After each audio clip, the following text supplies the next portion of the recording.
Ladies and gentlemen, I'd like to call to order the September meeting of the Oxford Planning Commission. Commissioners, you have the agenda before you. Are there any changes or additions to the agenda? If not, is there a motion to approve tonight's agenda? Motion to approve. There's a motion. Is there a second? Second. All in favor? Aye. All right. Any changes or additions to the minutes from the August 12th meeting? Hearing none, is there a motion to approve the minutes? Motion to approve. There's a motion to approve. Is there a second? Second. There's a second. All in favor? Aye. All right. Ben, do we have a staff report this evening? No staff report. Commissioners or audience, anyone wish to discuss an item on the consent agenda? If not, is there a motion to approve the consent agenda? Move to approve the consent agenda. There's a motion to approve. Is there a second? Second. Second. All in favor? Aye. Any opposed? All right, that brings us to our first public hearing of the night. That'll be case number 3125. David Shelton has filed a request for a variance from section 5.5.2.6 design standards fence height for property located at 1014 Hayes Avenue. Kate? So this house, which is located on Hayes Avenue between South 10th and South 11th Street, fronts Hayes Avenue.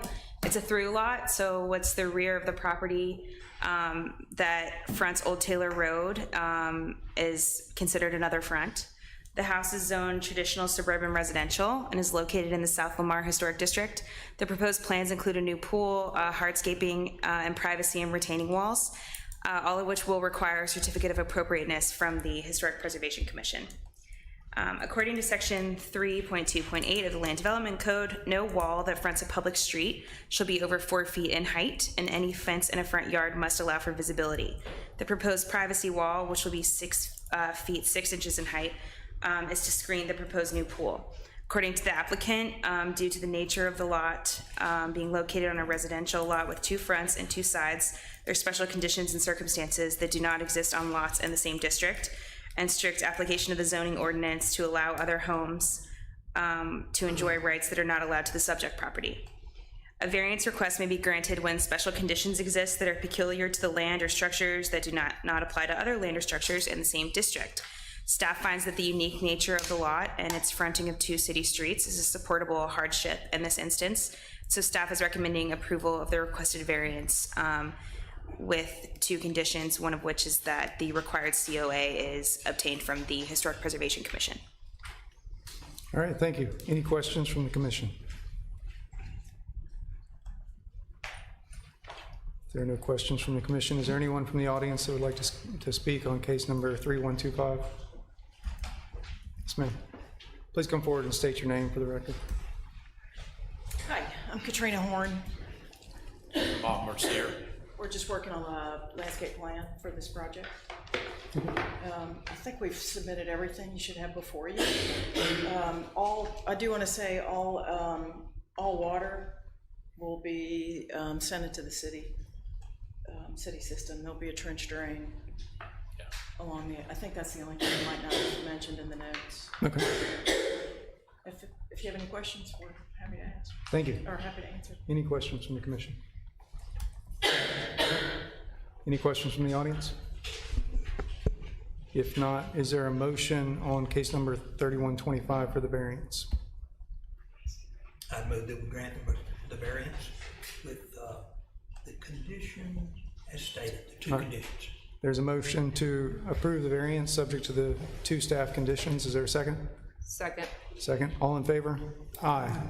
Any opposed? Thank you. That's great. Thank you. That takes us to case number 3126. The Velvet Ditch Landshark Seafood has filed a request for site plan approval for the Velvet Ditch for property located at 430 South Lamar Boulevard. Okay. Okay, the applicant seeks approval for a site plan, which will include several changes to the existing building at 430 South Lamar Boulevard. We're all familiar with the site, which is formerly Abner's Chicken. It's zoned Historic Urban Center District and is located in the Courthouse Square Historic District. The project received approval for a version of this project from the Courthouse Square Preservation Commission at the July 2024 meeting. The proposed site plan does reflect several changes to that plan since approval, and will require a new COA for those elements. Proposed plans include a new bathroom addition, the installation of a garage door into the existing storefront, to install turf over the existing parking lot, the addition of 2 bars, and outdoor seating and umbrellas. The applicant proposes fencing around the site with planters and stakes to install Edison bulb lighting, a food truck area or boil room area, and a gate to allow for that are proposed on the west side of the site. The use of the property as a restaurant and bar is acceptable in the historic urban center. Restaurants are required by code to comply with the City of Oxford Sound Ordinance, which regulates amplified music, loudspeakers, and other similar sounds. On-site parking is not required for any allowed use where on-street or nearby public parking exists, and coverage in the historic urban center is allowable up to 100% on the lot. The building materials and all of that were covered under the approval by the Courthouse Square Commission. Planning staff has continued to meet and discuss the site plan with the applicant and the applicant's architect, as there was great concern from neighbors at the Courthouse Square Commission meeting about the proposed food truck. The applicant's team is exploring the addition of a boiling room instead of that food truck. The applicant's business includes boiled seafood, which cannot be done in the main commercial kitchen. And new plans with the proposed location for that boiling room were updated on our website today and sent out to the Planning Commission. The bathroom addition was also modified due to an existing transformer and its inability to be located. Those plans are now included in your packet and will also require a certificate of appropriateness. The engineering department provided comments regarding water and sewer for the property and sidewalks for the property, and staff is recommending approval of the site plan with 5 conditions. All right, thank you, Kate. Ladies and gentlemen, I realize there are probably several people who'd like to speak on this case. So first, I want to open it up to the commission to ask questions about the case, and then we'll ask for anyone from the audience that'd like to speak. And as we go, if we could keep the redundant messages to a minimum, please. Happy to hear shows of support for particular concerns, but let's try to make this as succinct as possible. So are there questions from the commission on the site plan? For Kate? No. Yeah, the applicant is also here and their architect if the Yeah, commission has questions. for them. staff or for the applicant. Yeah, I have the applicant, I don't know where they are. Kate, could you, sorry, Kate, just before you head back, could you just review, because it went before the Courthouse Square Commission, right? And there were some changes, and what we have before us now is the only thing relevant. But I think previously there was an outdoor stage and some other things. Yeah. But can you just confirm that there's no plan in this for an outdoor stage? There's no plan for an outdoor stage. The changes that I was referring to in the report are, there were some changes to the proposed bathroom addition that were made because of the location of a transformer that can't be moved, that the commission has not seen. At the time of the Courthouse Square Commission hearing, several items were delegated to staff approval, so location of TVs, and a couple of other things, umbrellas, tables and chairs. And then any other modifications. Right, and other modifications to the site. So those changes will require a COA, whether it be administrative or go to the commission. Okay, thank you. But there's no plans for a stage. The main bar, it was moved back from where it was on the site plan that the Courthouse Square saw because the stage was there. But once the stage was removed, they pushed that back a little bit. Gotcha. Thank you. Mr. Foster, if you'd come forward. What are we doing, guys? Could you state your name for the record, please? Yeah, Jared Foster, Landshark, Velvet Ditch. Thank you. Can you, what is inside this building? We can't see anything that's inside. Okay, no problem. So originally, when we came in the building, you obviously had the original Abner's just bar area where they were doing their checkout. We put a demo permit in and removed that out. It was then a gutted building. It was just a shaped L. Inside that building is now a shaped L bar. So the bar literally takes up that wall, and then there's only capacity for 65 people indoors. Fire marshal came by, looked at our stuff. We followed every objective law inside of Oxford, inside of the building, to make sure that we applied for what we could do for the bar and the restaurant. So right now, what you've got is a bar. You have 15 bar stools, then you have 6 tables. Those 6 tables hold 5 to 6 people, and those tables are against the right side of the wall, leaving you proper ADA accessibility. And so the interior is the kitchen, some sort of countertop, and then seating for those folks? I'm sorry, the kitchen what now? There's a kitchen indoors? Yes, sir, the kitchen's in there as well. So the kitchen, to answer something that she spoke on a while ago, that a lot of people in Oxford probably aren't familiar with, you guys set a safety law, which is completely understandable on your end. You set a safety law on an open flame, how large an open flame can be, how hot it gets inside of a kitchen. Because, you know, if you were to be boiling crawfish inside of the kitchen and you were to have that type of heat in there, one, the safety of the employee, two, the propane, the gas that would be running in there is not safe. So everybody that boils crawfish, and, you know, has to pull them outside.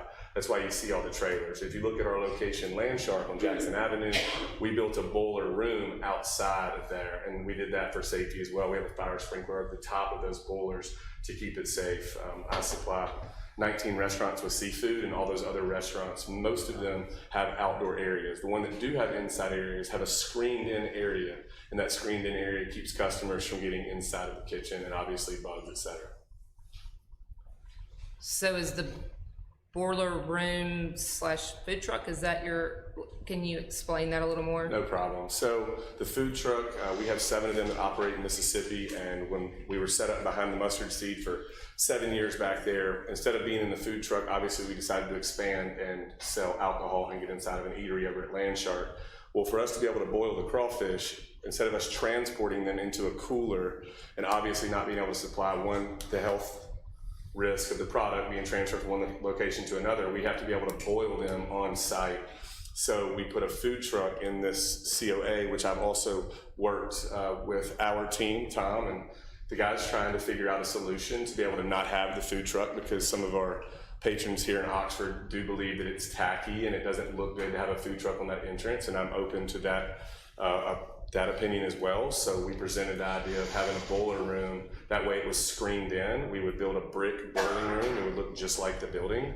So at that time, you wouldn't see the boilers, you wouldn't see the freezers, you wouldn't see the freezers, the refrigerator, the freezers. All you would see is a 4-foot brick wall and then a screen and then a roof over the top. And that would be to the left side of the building instead of a food truck. We were trying to give you guys the option of 1 or 2, which we are open to either. I know there's, you know, multiple food trucks on the square, 6 to 10, quite often on a weekend. We didn't set our food truck up the last 2 weekends out of respect for every single person in this courtroom up to this hearing.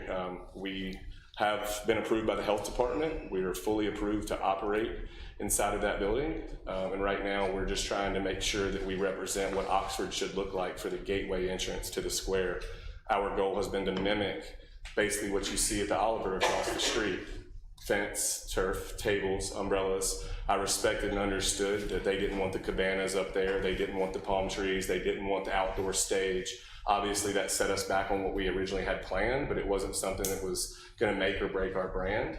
And that's what we decided to do. Some other things that you guys will see, which is the most important thing for every person in this city, is the safety of the customers and the safety of the woman that may be pushing her stroller at that red light. So if you look at the business model that's been there the last 20 years, it's been a nice chicken place that my friend Abner out here has made work and has now entrusted in us to take over and make it look better, safer, and also hopefully be a 20-year business. So what we did was we decided to put a fence around all the safety risks, and it forces the entire exits not even close to that red light. So all of the exits, as you see, are at the farthest sides of the building. If you look close to there, you'll see the exits are nowhere near the red light. So now we have no longer allowed a vehicle to back out at a moving red light or a drunk person possibly walking behind those cars. So we eliminated the safety risk by adding the fence. And our business model, no disrespect to my friend Abner, is actually safer for consumers on that corner than it has been the past 20 years, along with that parking lot that has not been monitored for people that have been pulling in between 11 p.m. and 2 a.m. that have possible alcohol in their system as they walk from the bars to back out at that red light. So we've eliminated all the safety risk on the corner of the square, which is obviously a major thing here in Oxford. Yeah, I appreciate that. On the site plan, it's just listed as a possible boil room. Presumably, Kate, whatever design they come up with also have to go before get a COA. Yeah, the architecture, Okay, whatever would require. all right. Jared, in our conversations about the boil room, though, you've mentioned that, that you would commit to doing that, and if that was the case, then you wouldn't have a food truck that's up there at all. Yeah, so I've tried to put myself in the position of everybody in close by neighborhoods, Tom Davis as well, his business is right next door. That food truck seemed to be a major hiccup for eyesight, you know, and what people wanted there. I talked to Ben and Kate and I told them, I said, hey guys, I'm willing to wave the white flag. If you let us put the bowling room there, I won't even put a food truck in the parking lot. It's gonna cost me $70,000 extra. The food truck's already paid off. I busted my tail to pay that food truck off over the last 7 years. But I'm willing to spend the extra money to put a boiler room to make the square look appeasable to everything else that's on the square for you guys. Appreciate that. Yes, sir. So could you talk a little bit more about waste on site and how No. you're gonna handle that? No problem. So I supply 19 restaurants with seafood statewide all the way to Colorado. I ship from New Orleans. How we transport our crawfish, luckily we've had 0 complaints over at Landshark where we're at, and we're actually cleaning the crawfish over there, believe it or not. We're not gonna clean them on the square. I'm actually removing all of my cleaning my product for Landshark and for the Velvet Ditch, and we're moving it back to 1901 Jackson Avenue behind the mustard seed on a gravel lot. Back there, we have our own crawfish cleaners. We will be cleaning all of our product back there. We will not be storing any live crawfish. We won't be selling any live crawfish. We actually eliminated another large profit margin by doing that to respect the people that had the complaints. So by removing those live sales, all the live sales will be pushed through my distribution business. When it comes to transporting the product, as you see on the COA, we have a gate that does not open towards the traffic or away from the traffic. That gate actually just says gate because the gate itself slides open, and I'm going to be bringing our food. Cisco, US Foods, all those companies will not be delivering to the square for us. We're going to be going the extra mile. I have a 32-foot trailer that I keep that is insulated, another $40,000 investment, that is a freezer, refrigerator installation that's approved by the health department. We store our food there, and we bring our food to the square, to that location, without bringing an 18-wheeler. We are the only business that I know of, food-wise, on the square that has committed to making that happen, to make sure that we don't clog traffic. I saw the email that was being sent around to the neighborhood, and I respect it, I get it, and I'm definitely trying to address every single concern. The food that's being, by the way, you guys have a plan. I don't know if it's been set forth yet. Correct me. You guys have a plan to remove dumpsters from the square. I agree with it. I think it's tacky as well, and you get rid of that look. And you have another way for me to take that trash to the dumpsters actually kind of close to our location. So all of our trash will be removed every single day. We have nowhere to even throw trash away on the property. The dumpster's being taken down this Thursday with a demo permit, and that dumpster will not be there. So we actually don't even have a place to store trash on the property. Yeah, I think that's part of the content of my question is what's the plan for removing waste on site? And I think that's solid waste as well as what happens to the boil water, what happens to the spent parts of crawfish, et cetera. Yeah, that's no problem. So the shell, everything, the shell goes in the trash bag just like any other hamburger meat or anything else would. That trash is removed at the end of every night, possibly throughout the night, depending on this dumpster situation. But we would be using the big black wheelbarrows that other companies are already using to take them back. You know, Back 9 uses those same wheelbarrows. They push them back there to those dumpsters. We'll be doing the same thing. It's going to be a lot of extra work on my staff, but it was something I was aware of when I moved into that location, that we were going to have to spend a little bit of extra money to make this work, to keep it clean and make sure there's no issues up there. So our transport will be 75 yards to the trash can, a little bit more extra back work on us actually, but we'll be okay. Yeah, sorry to get in the weeds on this, but what's the route? Are you going to be going down South Lamar?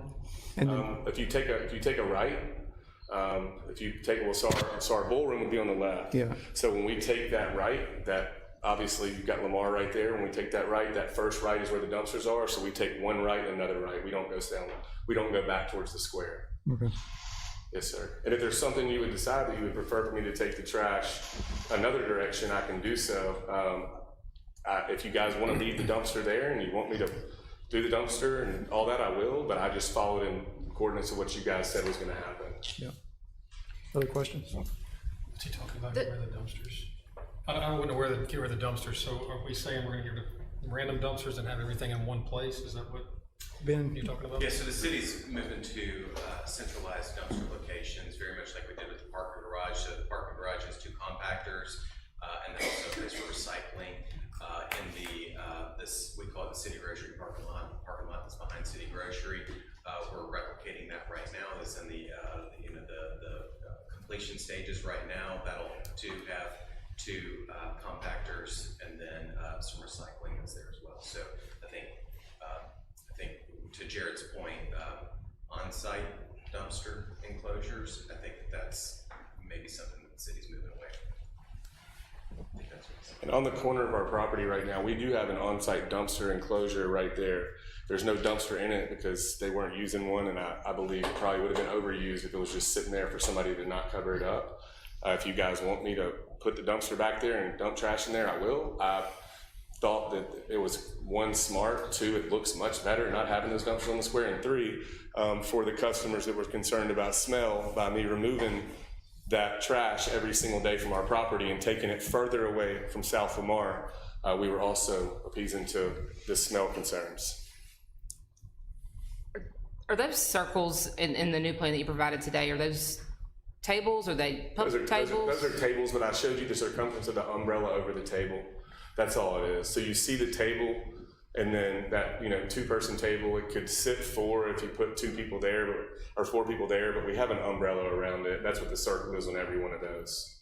We wanted to be able to show you the size of the property, every single detail we possibly could, and we looked at different umbrellas. We looked at that. Go ahead. So I'm not talking about those, I'm talking about Around the main bar, kind of between the main bar and the larger there's tables. 7 circles. Yeah, those are cafe tables. Gotcha. Okay. I think a lot of people have expressed this through their correspondence, and it is a concern of mine is the safety of this. I mean, you're going right to the edge of where the sidewalk would be. And today, after today's plan, there's 112 seats. That's not counting the tables that you just told me about, which I guess you could probably add an additional 14 if they can fit 2 people at a table. Yeah. Yes, ma'am. And you've got 65 seats inside, and I guess my question would be, and I'm sure I know what your response is going to be, is that can this not be moved in to be made smaller? I understand, I was in the restaurant business a long time ago, and I understand, you want to get as many patrons as possible. It's not. I'm sorry. Trust me. Well, actually, let's address something that is vitally important. I don't want the outdoor location longer than a year. I've been verbally for 2 court hearings here addressing, especially with Tom here. Like he said in the last meeting, he licked his wounds. He built structure that some of us thought was amazing and other people did not. It was voted against. So we were not allowed to do the roof over this and make it an enclosed location. So we had to decide to go to Plan CCC. So now what we're doing is we're aiming for, hopefully, come May of this summer, we will be back in here with you guys, meeting throughout February, March, April, and May, with the idea of doing the enclosed building around the parking lot. Because imagine being my business partner and Saturday morning, 11 a.m., Oklahoma's coming to town. We can't take reservations, and here comes the biggest thunderstorm of the year, and it's gonna stop right before game time. We didn't get a single customer in our parking lot that day. We didn't make any money that day because we have no roof over it. And it has been a major catastrophe now because it happened Oklahoma game, oops, it just happened Georgia game, and it just happened Mississippi State game. I just lost 80% of my profit on 3 big weekends. I don't want the outdoor area very long, but when we looked at the COA here and we looked at the plan and everybody's job within the commission and the courthouse, their job was to approve it as a permanent location because they couldn't just approve it as temporary. So the expenses that we're making right now, we're gonna lose a little bit of money when we go to build this enclosed structure, but my goal is to enclose the structure in the near future. Luckily, when you look at this model, what would change when that enclosed structure comes would be you guys approving the wall, the roof, and then this same stuff that you see would just be sitting under the roof minus the umbrellas. So that is our solution for the future, is going to a more profitable business model. Right now, to publicly put it out there, $12,000 to $13,000 a month in rent that is expensive, that everybody pays on the square for their location, has been a hefty expense for the last 4 months to try to figure this out. I was aware of that, but the issue with that is I don't want to operate off 20% of what I could be profiting, because if you look at that blue building, 38% of that building is covered up by a kitchen. So I've only got a little bit of that gray space, and I'm paying for that entire property. So my goal is to put the wall around it and make this a beautiful entrance to the gateway of Oxford. But more importantly, what are we doing now? I'm going to make it look just like the Oliver across the street. When you pull in the square, the Oliver looks amazing, and that's the kind of atmosphere we want to offer. It's the exact same brother sister to Oliver across the street. Okay. Could we go back, because you mentioned that you would be doing the deliveries, that you wouldn't have Cisco or whoever doing deliveries. Yes, sir. So that's true for dry goods, everything that's part of the business? That's for everything. Okay, and then, so right now, if I'm reading the site plan right, the only gate is on the southwest corner where the possible boil room or food truck would be, right? And that's your delivery space as well, is that correct? Correct. So if there's a boil room there, what's the delivery plan? So with the boil room right now, if you look, there's a gap big enough for us to be able to pull into there. We left 12 feet of space. That's plenty enough room for me to be able to pull up. My freezer that we hold our products on, is only 10 feet of space in there. So the products that we're bringing in, we'll be bringing in daily every morning before the square gets packed, before traffic. Call it 7:30 to 9 o'clock in the morning. We will be up there basically dropping off the daily usage of what we need. Good part for me is inventory doesn't go missing, and we keep up with inventory every day, and it'll be a lot of extra work, but there won't be any traffic blocked whatsoever. There is enough space for you to be able to pull into that spot, drop it off, and pull out. Other questions? Will there be enough space, and do you have enough capacity to make that delivery in the morning for the Oklahoma game and not have to come back during Saturday? My goal, I don't stop working, probably don't have any hair, but my goal will be to actually be back up there between 1 and 3 a.m. along with my two managers that work 78 hours a week sitting on the front row right there. We will more than likely be there between 1 and 3 a.m. when there's no traffic on the square doing work, just so that we can be open, ready to roll, like a lot of the other bars do. They're closing to be open the next morning. The difference in the bar or restaurant that we're building, as you see, is we're putting, I mean, guys, our menu is phenomenal. We have everything on the menu except for pizza. Seafood, all the way down, cheeseburgers, wings. We're gonna be busy with food. But our goal is to be able to make sure that we're not open and falling behind and looking stupid. You know, Landshark has been a very successful business. We opened that eatery and it's way too small. You know, I joked at first about us only having 75 people and needing 200, but it's not a joke anymore. Landshark needs 3 times that size location. And we've been having to do that every day. That location, if you walked in and saw the kitchen space we had at Landshark, it's tiny. Our kitchen up there is literally, it's tiny. Our storage space is tiny. So this is just another replicated model with a different name, with a larger property, and pretty much a similar staff. What will your hours be daily? So we're not going to, Monday to Thursday, we don't open until 4 o'clock. I won't be open for lunches, selling lunches, causing any more traffic that's going to cause the issues for the workers. I saw the complaint in the email about them worried about traffic and blocking their streets and stuff like that.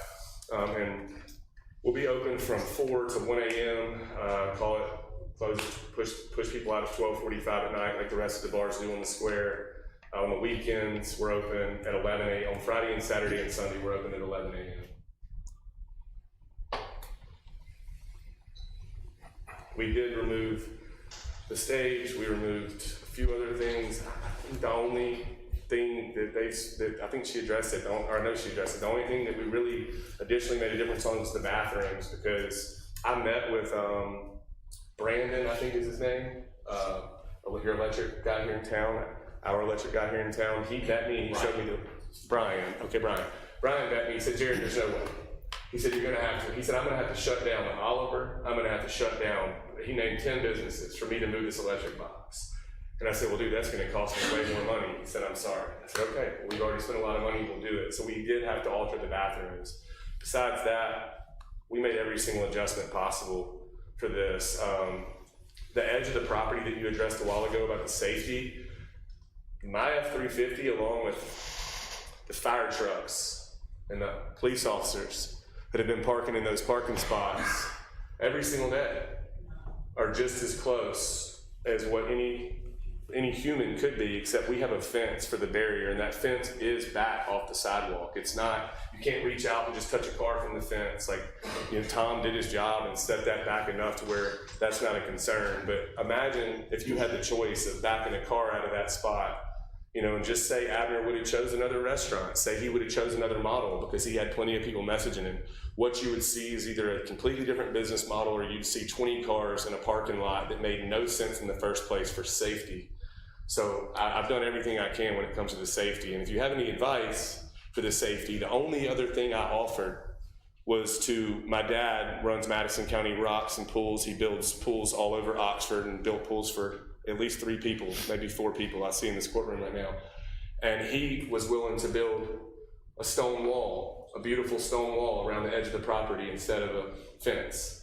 We were willing to do that if that's what y'all thought would be safer than the fence, just in case a car came through the red light. But nothing's changed on the safety of that. If a car came through the red light this past Friday night, would have been much more dangerous than the fence model that I have put up, because my pedestrians are not going to be at the traffic. They're leaving from the exit, and we will have a full-blown security squad making sure that that exit is organized as well. Thank you, sir. Could you tell me, because I brought up the outdoor stage, could you tell me your plans for any outdoor music, amplified or otherwise? Yeah, of course. So, you know, something that, and I'm not going to say the name of the bar, but there's a bar near us that has caused a lot of the problems that people are having today, and it's not, I'm not even going to say it's his fault. And that model just didn't make as much sense for where it's located on the square, and it's loud. And y'all have had tons of complaints. I saw in the email where you had 4 or 5 police reports a night on sound.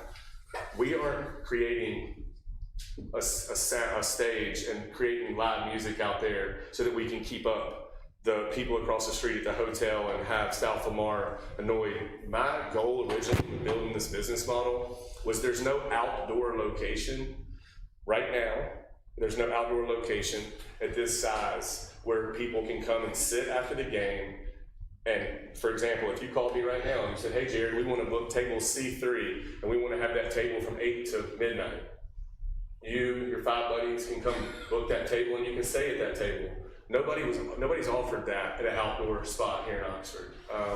Obviously, if we had speakers, you wouldn't be able to sit at that table and communicate with each other. So what I offered to Ben and Kate and their team was small Bluetooth speakers, to be able to put a little Bluetooth speaker there so they could hear the Ole Miss game and the music that was playing.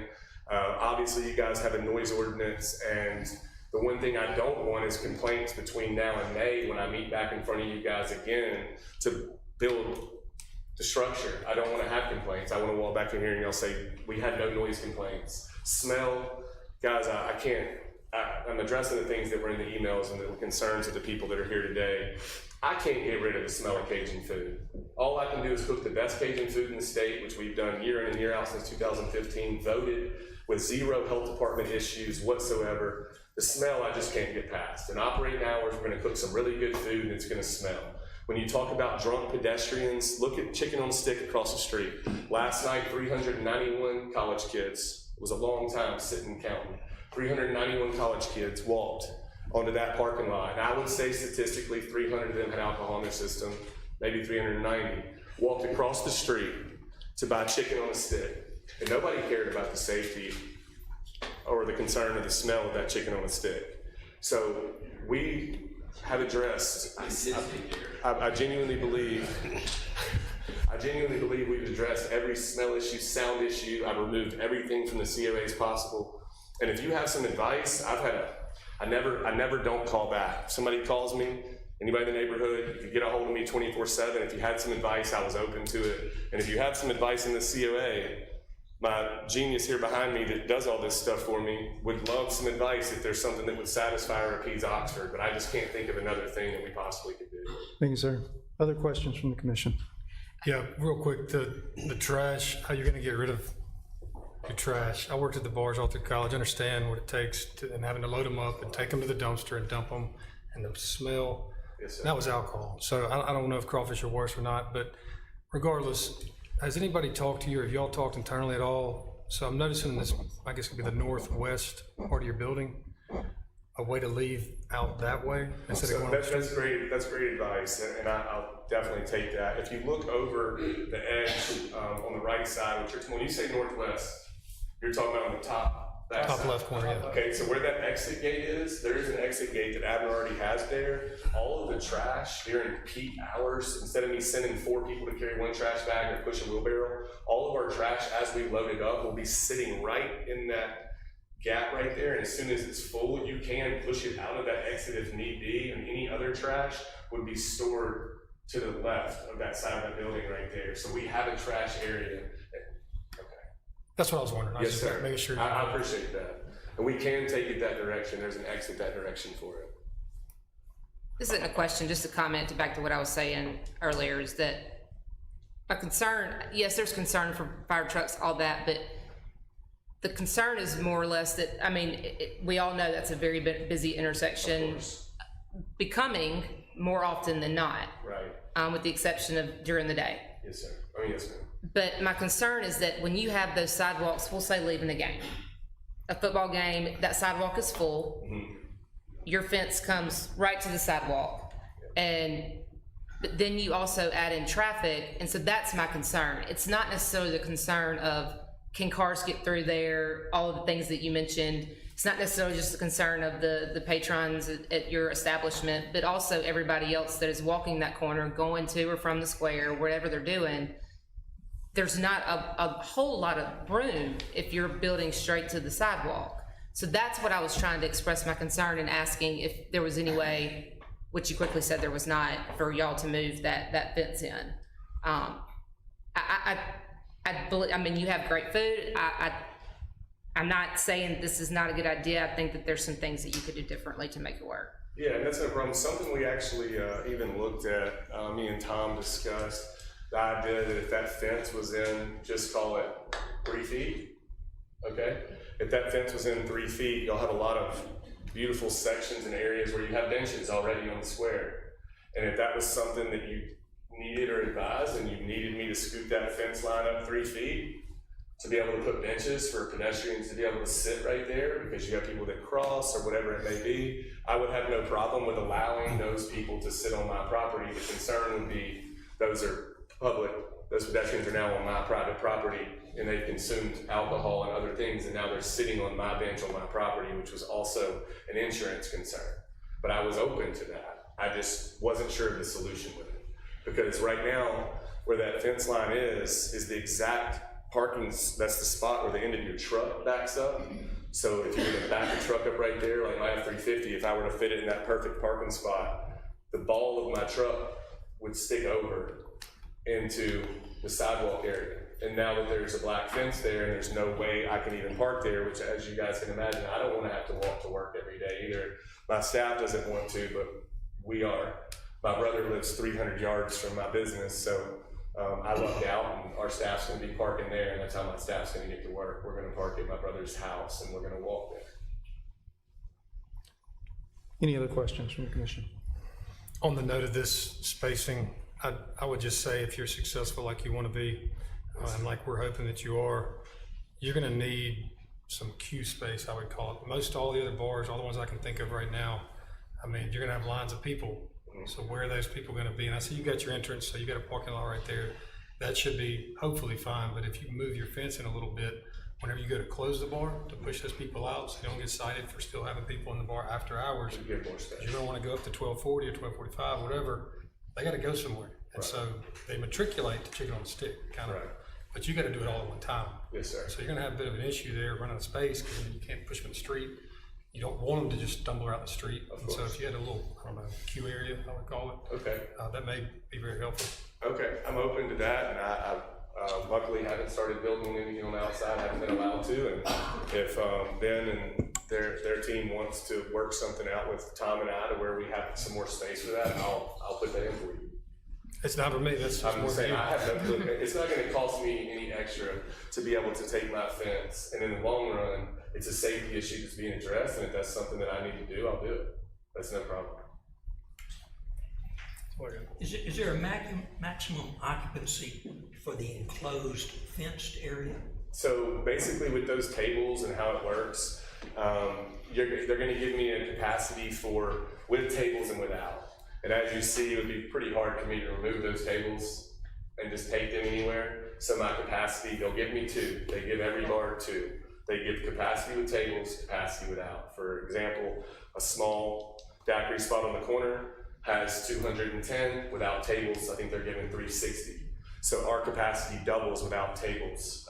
We're a restaurant until 9 o'clock at night. Like we're waiters, waitresses, people sit at the table. You can imagine, we made our bar seats a little higher in the bar, even just because of, imagine eating dinner and somebody come in and standing there at the top of your table and you're down at a normal seat height. It would be pretty annoying that people are standing over the top of you.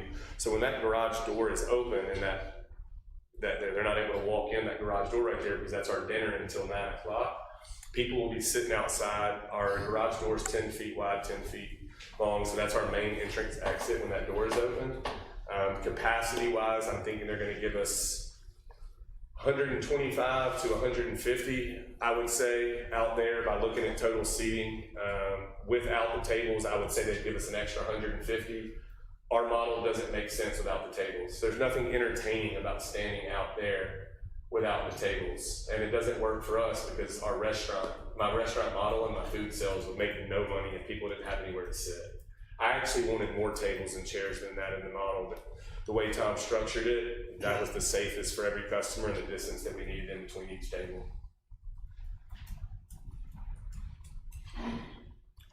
So back on the music, you said there's not gonna be a stage, but so you're not gonna have music at all? No, amplified music at all? No, we're not gonna have any bands out there. It just doesn't make sense for the location. I would love it, obviously, for bringing a crowd, but that live music was something originally that we addressed. It was already a problem that you guys have dealt with and headaches and major phone calls, and luckily none of us are the ones answering those calls. So we decided to remove the stage, and we're not going to have any live music on the turf whatsoever. The only thing that we will have is that at each table, we will have a Bluetooth speaker to where you can hear the Ole Miss game or whatever music might be playing that's inside of the place. And obviously that'll be the normal, that won't ever break sound ordinance, but those little speakers, that couldn't even possibly do that. We're not putting any outdoor amplified speakers that would be loud enough to rattle a home or shake a home outside on the patio, and that's not what we're trying to create. Okay, so you talk a little bit about that, because I know they make like PV speakers, like big concert speakers that are Bluetooth speakers. When you talk about a Bluetooth speaker, what do you have in mind? Is it like We're talking about a handheld, like JBL style speaker. We're not talking about knee-high, waist-high speakers that you see at the other bars. You know, I know there's a main like festival stage at another bar. I went and checked it out and thought, wow, you know, because there's a lot of homes right there. And obviously some of those people that rented those homes originally had no idea that was gonna happen. And I can imagine the phone calls you're getting. So we decided to change our business model because of the fact that we didn't have the roof and didn't have a way to really hold the sound in, and decided to just go with little small table Bluetooth JBL speakers. Something that if I turned on in here right now, you would still be able to communicate. And who controls that audio? Does each person at the table control that, or is that something that's set by the business? So it's all set on one maximum controller. I have a record label in Denver, Colorado. We run into electronic-based shows where you obviously have noise ordinances in neighborhoods, and what we do is we have I'm going to call it, you know, sound audio engineer. He comes in, he puts that in the center on the property. It shows how many people are on the property, how far it goes, and it doesn't let the sound travel farther than the property. We can't get noise ordinances at any of the events we throw, and we've thrown events. I've vended, and my artist played on a 10,000 person stage at Red Rocks recently, and they have the noise ordinance at Red Rocks. So it's something I deal with every single day. My brother is actually in control of the sound, and that is vitally important. I'm not bringing anybody out. Like, I'm not bringing another company in to run our music or run our sound every night. I'm not bringing in DJs that we don't know and stuff like that. We're not bringing in bands that are going to be able to turn music up. If a noise ordinance happens, obviously you're looking at the guy to blame. It'll be me. So the sound is centrally controlled. So if the police department came by and said turn it down, you could turn it down across the whole property. Yes, the whole property. I would say, just as a point of advice, don't be surprised if the noise ordinance is stricter than you think it is. I know, yeah, and especially on that corner, travel's different, it's not the same alley. Yeah. You know, you can walk on the main road, and you may not hear the library or another bar, you get in the alley, you hear them more. It's a completely different location, and it's also a different presentation. We are offering something Yeah, different. and the police department has a lot of experience measuring sound levels now. Yeah, of course. Yeah, they came by joking with me about it, just kind of giving me a hard time, saying, Okay. don't have us come over here with the sound, so. What's, you just mentioned that y'all will stop serving food after 9 PM. You don't have a restaurant. stage. Well, so the restaurant, We will not be waiting tables after 9 o'clock. but you'll still be serving We'll food still sell food. So like you can still order your wings, you can still order your corn dog, you can still order your cheese fries, you can still order your food till you close? till we close.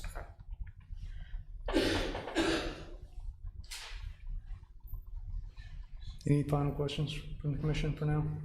All right. At this time, if there's anybody from the audience that would like to speak, please come forward and state your name.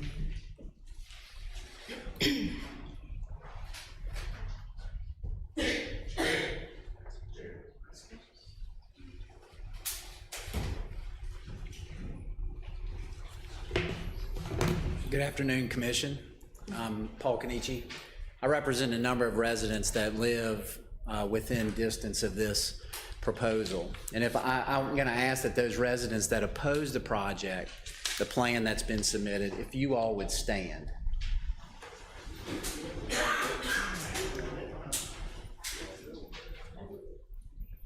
Ben, can you capture that in the record? I would submit that's roughly 45 individuals. This group is not here to prevent any business development or a new restaurant from opening. They're here just to oppose the current plan of the Velvet Ditch Seafood as it will sit at the entrance or the gateway of the historic square. You've received numerous emails and letters for people that live on South 11th, South Lamar, Fillmore, Pierce, Buchanan, all the way down to Johnson Avenue. You've received emails outlining their primary concerns. And those concerns are the fact that Velvet Ditch Seafood wants to have an outside boiler. It's going to have outside amplified music and loudspeakers. And that the number of patrons that may be attending this facility is going to be excessive and cause danger and parking issues in their neighborhood where they live and where they work. Velvet Ditch Seafood has not specified in their plan what decibel level that they will provide music at. They understand they've got to comply with city ordinance, but compliance with city ordinance is not enough. What these residents know that live along Fillmore and South Lamar, there's another establishment in town, and I'll mention it, it's the Harrison. And even though the Harrison is to comply with city ordinance and the decibel levels, what these residents know that when they're trying to sleep, they have to call Oxford Police Department multiple times to have that level reduced to a level where they can sleep. So simply stating that the compliance needs to be within city ordinance is not enough. The plan omits what he plans to allow amplified music and loudspeakers. We're pleased to understand that there'll be no outdoor bands or no outdoor DJs and no longer a stage. We're pleased to hear that. With respect to the smell, again, cooking seafood outside is going to produce a smell. I'm a Gulf Coast native. I learned to cook crawfish and boil crawfish and shrimp before I learned how to bake cookies. I'm well aware of what the waste smells like within hours or days of cooking and boiling seafood. If there's a boiler room that's being used, not only is it going to produce a smell, we also would submit that it's an eyesore, again, at this very entrance to our historic square. If the boiler room is not being used, of course, it'll be an eyesore. We're not aware of any other restaurant in the historic district within the HUCN that's allowed to cook food outside, much less a restaurant that allows or cooks with crab boil. With respect to the number of patrons that would appear at this facility, as we know, if you were here when Abner had his restaurant, there were 17 parking spots. One of those parking spots was a handicap. It was quite difficult for traffic to get in and out of that location. We understand, these residents understand that parking's not required with this plan. It's not required under city ordinance because of two reasons. Number one, because there's on-street parking, and because there's public parking. But we're asking the commission to limit the number of patrons that are going to be available to attend.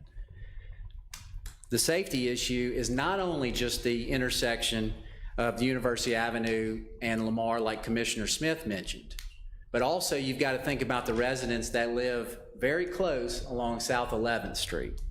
You've gotten some emails and some letters from them voicing their concerns. That's a two-way street. However, not only do residents park on that two-way street, which in essence makes it a one-way street, it's impossible, it would be impossible, with additional patrons attending this business that are now parking on South 11th Street. It would be impossible for emergency vehicles, for fire trucks to pass and to reach the houses should there be an emergency. It appears as though he's addressed some parking areas or staging for the delivery trucks. I would request that you take that into deep consideration. There's no location within the site plan as to where a delivery truck can park and unload. The current plan, these residents oppose any food truck that's going to be out there for the same reasons that a boiler room outside would pose. The current plan indicates that roughly 65 to 98 people. He indicated he might have an occupancy of about 150 people. We're submitting that that's simply too much. That's more than was there at Abner's. This is going to increase the traffic and the safety issues and the parking issues within their residence. And Mr. Murphy, you're exactly voicing our concerns about once the restaurants close down and there's additional people at the bar, where are these people going to stage? Where are these people going to, where are they going to wait? And the answer is they're going to wait on the sidewalk at a four-way intersection. They're not down an alley where the library is. They're not down a one-way street like in other spots along the square. They're at a very busy intersection within the city and the historical district.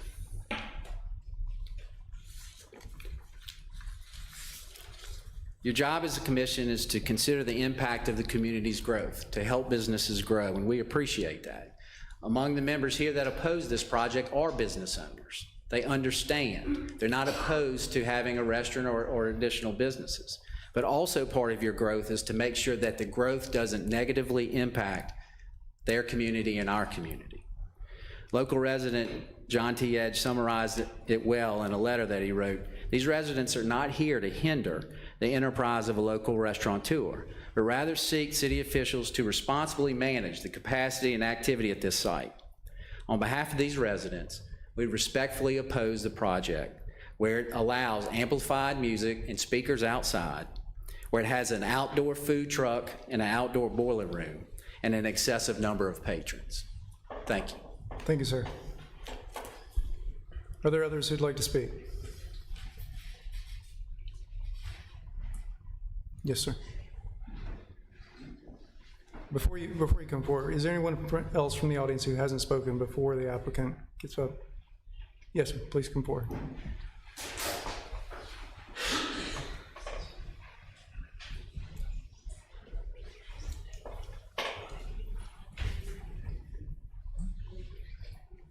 Yes, sir. I'm Tom Davis. I don't live there, but I kind of live there, and that's my existing building on the left side of the diagram. And, you know, all our windows looking out into a food truck with a lot of smell is not something that's appealing to me. So while I don't live there and I'm not giving you all the residential concerns for late nights and whatever, because we'll be closed at 5 o'clock, the looking out to a food truck or whatever however nices it up, it's still gonna be a lot of problem, a lot of smell, a lot of whatever. I'm just gonna say, if you were gonna sit in your office all day, would you wanna be looking, out 3 or 4 feet to a food truck cooking crawfish all day? And that's why I'm opposed to it. Amongst all the other reasons. Mr. Davis, while we've got you, according to the site plan here, there's that northwest portion of the building actually crosses onto your property line. I was noticing that, I think that's I don't think that's part of the building. I think that's a It's refrigerator. a cooler that's that was attached to the sitting building. there. Yeah. When Abner was running his place, we had issues, but we worked through them. But if you'll notice the plants there, right behind the plants, stuff would get on my wall all the time and need to be cleaned off from his oil and cooking oil. And that's where he had his container, and it got to be a mess. We got that resolved. Tenant moved in, didn't have the same concerns. But I don't think that's the building. I think that's a refrigerated outdoor whatever that's sitting there. Yeah, I went by there. We're gonna need to talk about moving that for sure. Okay, that was my question, if there was an easement in place for that. I went by today. It appears to be attached to the building, whether there's interior access or not. Yeah, So yeah. that'll be something that needs to be conditioned. And it looks like the flower beds are I thought were mine are Sure. on the middle of the line too, if that line is accurate. All right, thank you, sir. Yes, sir. Can I ask a question? Yes, sir. What's the fencing ordinance? If I wanted to put up a fence in that area, can I build a 10-foot fence, a 6-foot fence, a Maybe not quite that tall. Ben, can you? 20-foot fence? Yes, so the maximum will be an 8-foot fence, and the design of it, because you're in the historic urban center, would be required to have approval from the ordinance for preservation. Okay, I'm just curious, Yes, sir. if the view is unacceptable and common sense does not prevail tonight, I just want to know what my options were. Yes, sir. Thank you. Mr. Foster.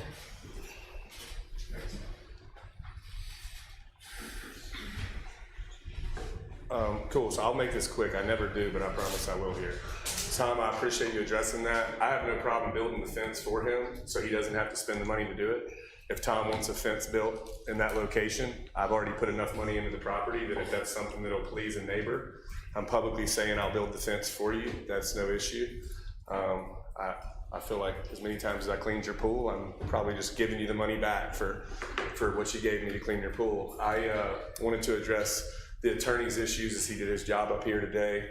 I will correct one thing. There is space for a truck to pull up and drop the product. I fit into much tighter spaces than that at 11 of my 19 restaurants. That is a 16-foot gap, unless y'all are driving 16-foot trucks that I'm not sure who built. We do have space for my truck to fit in that gap 100%. Also, to the smell, if I cook the food in the kitchen or if I cook the food outside, the vent hood sucks the smell out. It all goes outside. That's what vent hoods are for. They suck the smell and the safetiness, all those struggles come out of the building. So the smell is gonna be the same. If I cook it indoors, the difference is the people that come into my restaurant in those nice clothes that we all like to wear around here, they actually end up stinking like crab and smelling like seafood, and then you go home and you get in your nice car, and then that actually is more of an issue than the smell that goes outside. Again, I don't want to spend $70,000 on a bowling room, but for the city of Oxford and for the looks and for the gateway entrance of Oxford, I'll spend the extra 70 grand on the ballroom to not have the food truck, which means you will never see the food truck in the parking lot, which means I won't even have the food truck in the parking lot for the next 10 weeks while it takes me to build this, which means I'll miss out on those sales for the next 10 weeks. I waved the white flag on making more profit because I want to, but I will say the laws on the square right now allow food trucks in parking spots and at those locations And I'm trying to offer not having a food truck there in exchange for a bowling room. So I would gratefully appreciate it if there was some kind of understanding that I have waved the white flag and done every objective law that Oxford has set forth for a legal citizen to abide by. And today, that's all I ask you to vote on is objective analysis, laws, not subjective emotions and opinions. And give or take, I respect the 45 people that stood up in here today, but if I would have made a Facebook post this morning at Landshark for people to show up in a courtroom, we didn't need this courtroom probably 10,000 times as big. I have 15,000 followers on Facebook with a 4.9 star since 2015, and no complaints on seafood, and not one person has gotten sick since 2015. 7 locations, 0 people have gotten sick in a seafood restaurant. Thank you, sir. I'll close with that. Yeah. Luckily, it's not a popularity contest. Thank you. Commissioner, anyone else from the audience that wishes to speak? Commissioners, follow-up questions? Hey, Paul, did you take these same concerns to the Historic Preservation Commission? The plans were different at that time. So at the time, no. You're on. But that's not part of the consideration at this point. All right. Go ahead. Paul, just out of curiosity, and you might not have an answer to this, but have the individuals in this room, have they expressed, I guess, a meet in the middle mark, or, you know, things that if he were to change, they would be satisfied? And that might be, I see some shaking heads behind you, but that might not be something you have an answer for. I think I'll have to. Could you come up? Yeah, please come forward.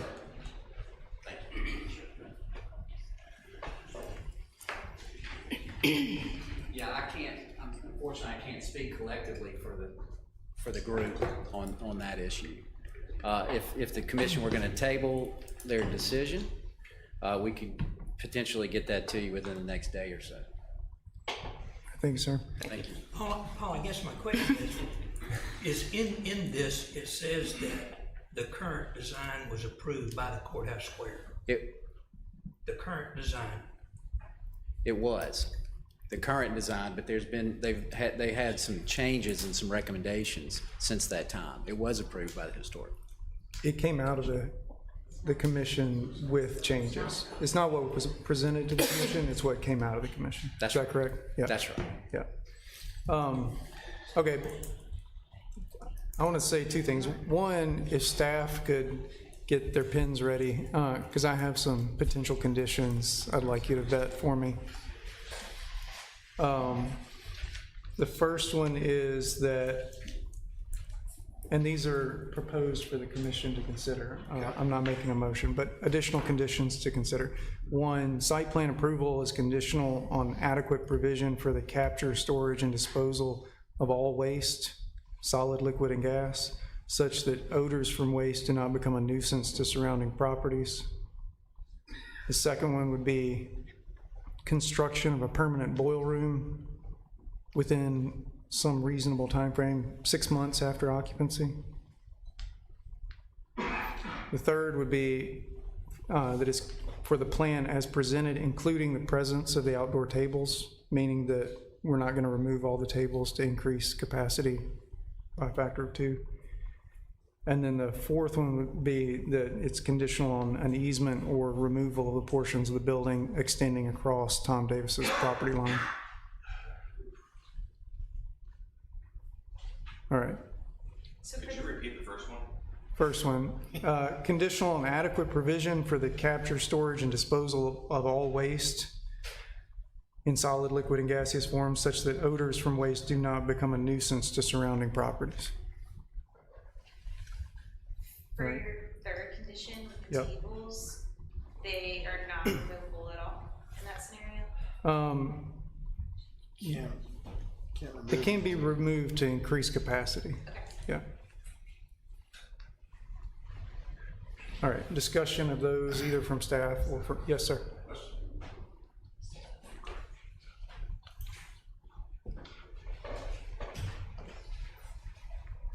I'm Admiral White, the landlord. Tom and I spoke years ago about the cooler situation. So I did a renovation roughly 2004 that Tom did. And I don't really know, and Tom brought it to my attention, that my cooler was over the line. It's maybe been a long time since I looked at it, 18 inches or 2 feet over the line.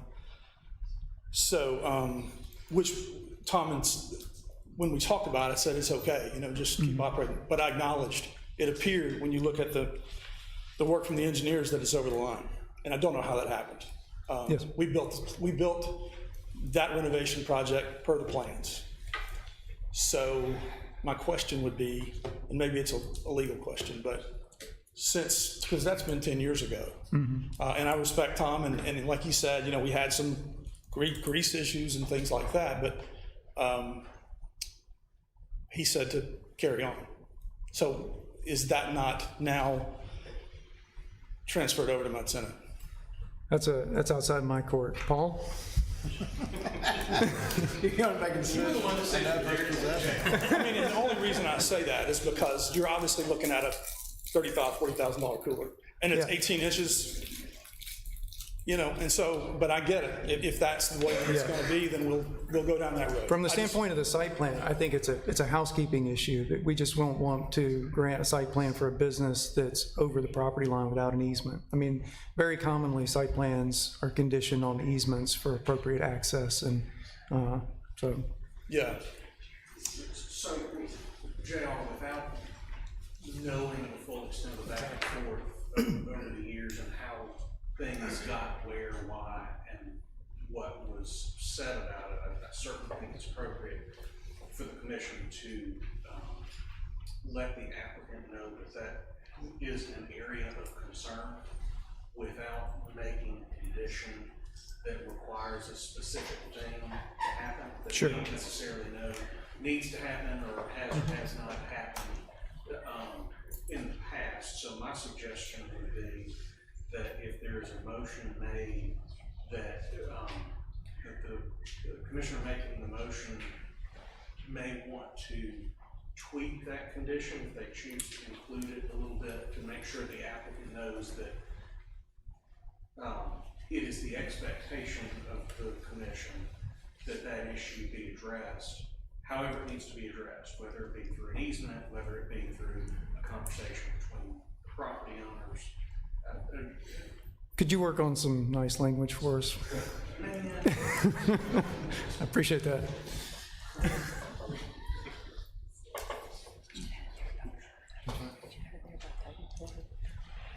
So, JR, and this is a question I don't know if we got an answer to. You said gaseous waste. Are you saying like the boiler room would have to have a vent hood on it, or is the boiler room supposed to have a vent hood? No, I mean, I don't have a design for a boiler room and never seen one. Me either. I think my intent is the key aspect is adequate provision so that it's not a nuisance. Yeah. What that looks like. Any I don't smell, know. whatever it is. Yeah, I mean, I'm not saying you can't smell the business anywhere else, but yeah. One of the conditions we did with the Circle Bar Brewing store, they had to move their grains. They had to remove their grain, yeah. Yeah, Ben or Robert, do you remember with Circle and Square what conditions we made on the byproducts of the brewing process? No, sir, but I can tell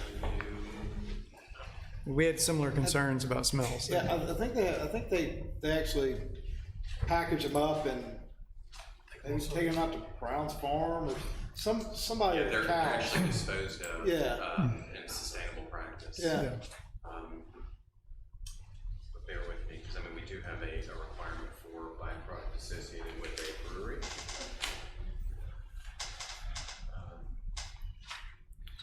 So prepare for that right here. While they're looking that up, is there any other discussion? I would like to add, if I could, before. Yes, sir. I mean, if Jared, I'd just like to say, and I shared this with the other committee, I mean, it's my opinion that, I mean, we've all been to larger markets and seen food trucks, and I mean, I know there's a lot of food trucks here, but, I don't, personally, I don't hate I think food trucks can, in the right way, can look very creative and different, and And people don't have such a bad opinion of them. They're fun, tons of young people in Oxford. You can have a food truck in there and it comes and goes and it's not always sitting there like the thing that we're proposing in Boiler House. But again, I'm not getting into Jared's and Tom's plans too much because I know they have a purpose for all that. But I just think it's kind of different, kind of neat. It is a restaurant. It's not a bank. And that's what I'm thinking here. If you consider that Jared, let's say Jared does everything that he wants to do and it's a home run. It operates like it's supposed to, profitable, everybody loves the food, everybody's happy. I mean, that's an awesome plan. I think it's fun, it's different, and it's not an office building, it's not a bank. Because the way it sounds with the historic commission, I mean, I'm a restaurant person, so I guess I'm always trying to do things that aren't so cookie cutter, but it feels like that's gonna be the option. Don't do that, just put an office building there and everybody will be happy. So I just wish you would take a look at it and think for a second the positive that could be, because he might do a damn good job. He might come out and really kill it. I appreciate that. Thank you. Is there still time for questions? Yes, sir. Mr. Howarth. Can I answer the question? Yeah, Mr. Howarth, come forward. Ben, do you have an update? Thank you. Yeah. So according to the use, the spent grains are in a brewery are not allowed to be stored outside, and so that was one of the big concerns. They had an area designated within their site inside of the building for spent grains, so it wouldn't have been stored outside. So they just acknowledged the requirement that exists, and it wasn't necessarily a condition of approval. Okay. So by analogy, we could ask that the trash is stored inside. Hang on one second, sir. Yeah, I'm Tom Howarth. The couple of things I would mention, on the pro-con of food truck versus boil room, you understand that this is intended to be operational until a more ambitious structure is built. Yes, sir. And the food truck, the idea of the food truck, if I'm not getting this wrong, correct me if I'm wrong, Jared, but the food truck was to come and go. It wasn't going to be parked there 24/7. It would be there for open hours and not there for closed hours. That is correct. Is that correct? I also offered to only have a food truck there Thursday, Friday, and Saturdays, actually, in the original meeting. Okay. I was willing to do that only 3 days a week, but they didn't like the food truck idea. My point is, I think we'd be better off not handcuffing planning staff with regard to which is a better solution for now, at least, food truck versus a permanent structure, ostensibly a permanent structure that would, while there is room to make deliveries, there's much more room to make deliveries if the food truck is out of the way when you're doing that. So yes, sir. Appreciate that. And also, I'm a little vague on capturing gaseous waste. Yeah, I think the because key is that's not adequate the way Ben provision. Hood's Not that work. you have to capture everything, but adequate provision that it might not become a nuisance. That was the gist of it. Mr. Edge next, and then Mr. Steele.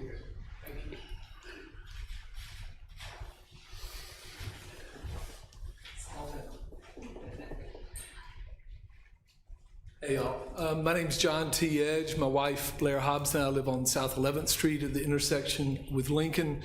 And the question I had, and I have no agenda with the question other than genuine curiosity after listening to this, the points made about the density of traffic on our streets and our neighborhood and the effect upon our neighborhood and the potential danger that poses and the potential kind of problems that poses for our own transportation through the neighborhood. When we talked about that, and Paul brought that up, did that make an effect upon the way you thought about this project? Did it make you think about capacity? Where are y'all thinking about that now?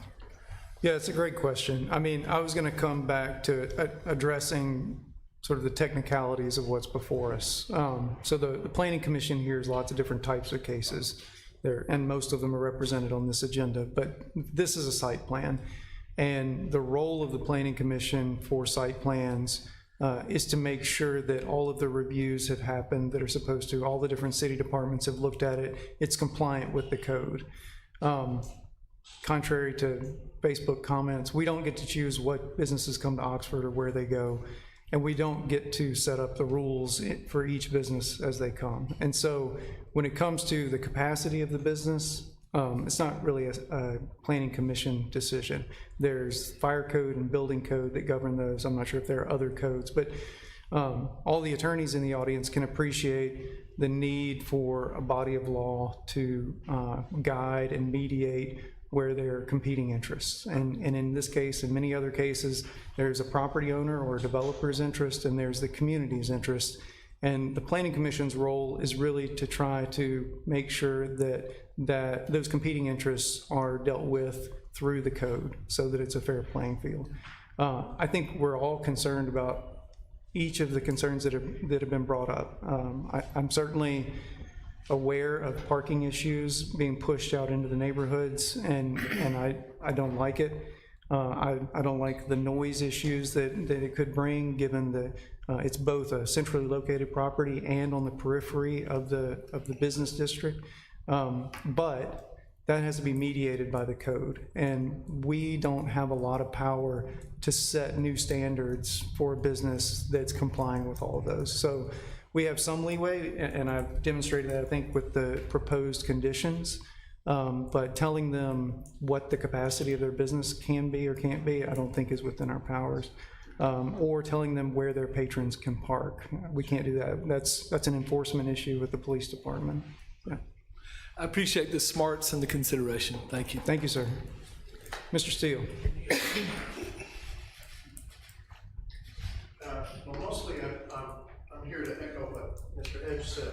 At one point, there was a talk about large screen television.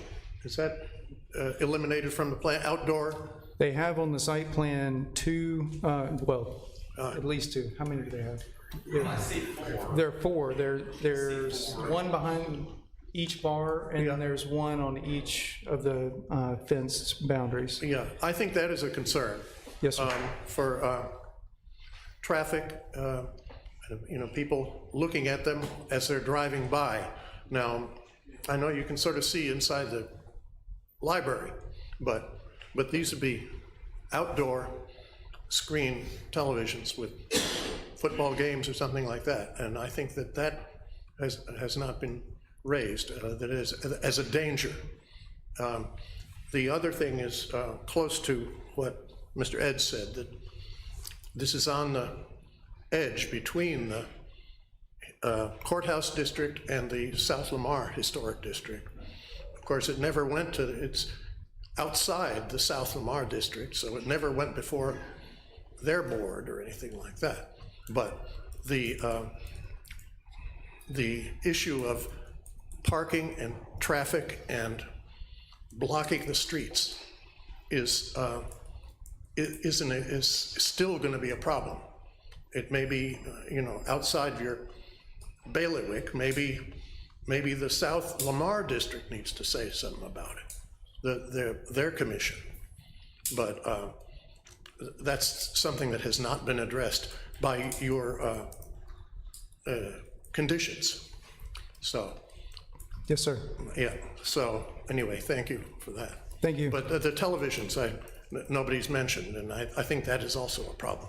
Well, that could be a condition. In fairness, in looking at the plans, the TVs appear to all be facing inward, away from the street. So the only thing you'd be able to see from the street is the back of the TV. Correct. Is that? If I may, okay. They do indicate, so there's 4 TVs indicated on this site plan, Okay. and I do think it's important to understand that the Courthouse Preservation Commission approved this with conditions, and one of the conditions is that televisions and tables and umbrellas and things like that would be subject to staff approval.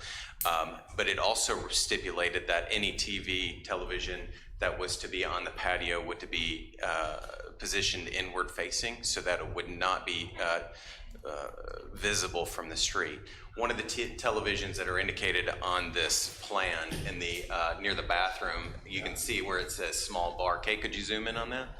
It actually indicates that there's a TV there. I think that might have just been a mistake, but nonetheless, the plan for televisions and the exact locations of those televisions are still something that staff, in addition to the specific tables and chairs and the umbrellas, those are still ongoing conversations that we're having with the applicant. But nonetheless, the condition still stands that any television that would be there would have to be inward facing. Yep. Thank you. Appreciate it. Okay. Do you have anything else, Kurt? I guess the only other thing I question is about the traffic and if the number's correct and 400 kids went over to the Chevron station to get chicken on a stick, are we having complaints about traffic and complaints about noise from that? I hadn't heard anybody say one way or the other on that.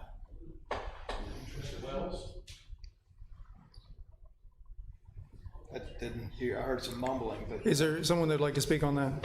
Yes, ma'am, please come forward. If you could just come forward and then state your name. The two people have very different clientele. Okay, chicken on a stick, you just want pop, pop, pop. Ma'am, it's just that we have people online and they can't hear what's going on if you're not at the microphone. Yes, ma'am. I'm sorry. Thank you. My name is Pam Lawhead and I live on South 8th Street. Okay? Chicken on a stick and some place like this are very different clientele. I mean, you're in there, grab something and go. Just you have 500 people and nobody more than 10 at a time. This is looking at a long-term daily population of what, 400 people, 300 people. So they do have to dispose of their cars for a while.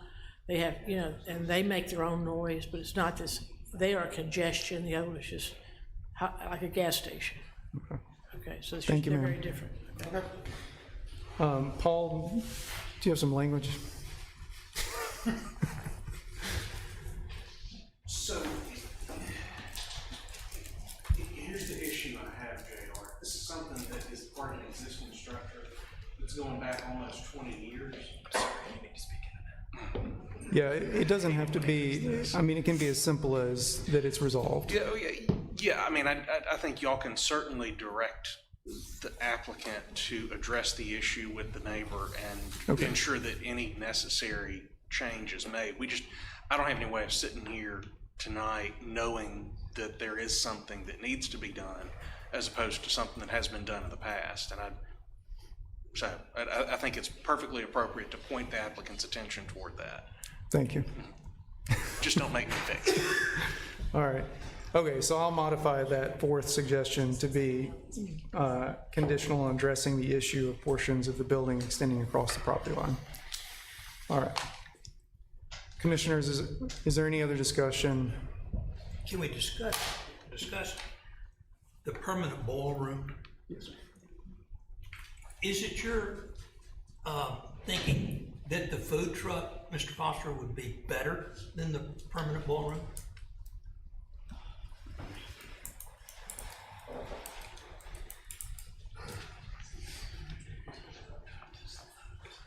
Your question was, would the food truck be better than the permanent boiler room?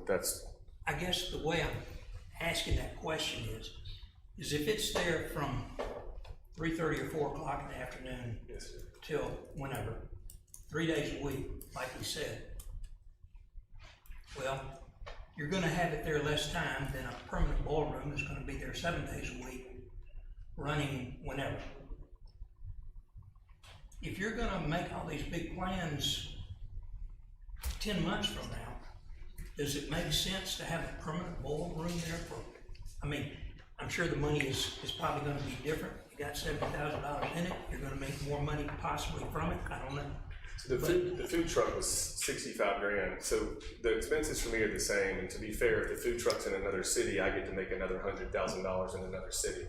So it's costing me more money to have my food truck on the property. I can scoop my food truck to South Haven, where I'm on Goodman Road, and have 7 times the traffic, and I could make more money if I moved the food truck and built the boiler room. But I also only brought up the boiler room in context to the view of what Oxford would like to preserve on the square. Because I understood that some people believe that's tacky, and I understand that South Lamar is got, I would say, an older generation of people that can afford to live there instead of your younger generation of kids that love food trucks, you know? So I was trying to appease to that, and I was trying to appease when you pull into Oxford, it being brick and it looking the same, trying to keep the same look. So give or take, I'm open to either. That's why we gave both options. If I were Tom Davis, and I were, or let me just say, if I were his manager that has stopped by our place 2 times, she's been by, she's talked to us about the food truck, she's been extremely nice about it. If I were her, I can understand why they wouldn't want to look out their window and see the back of the food truck.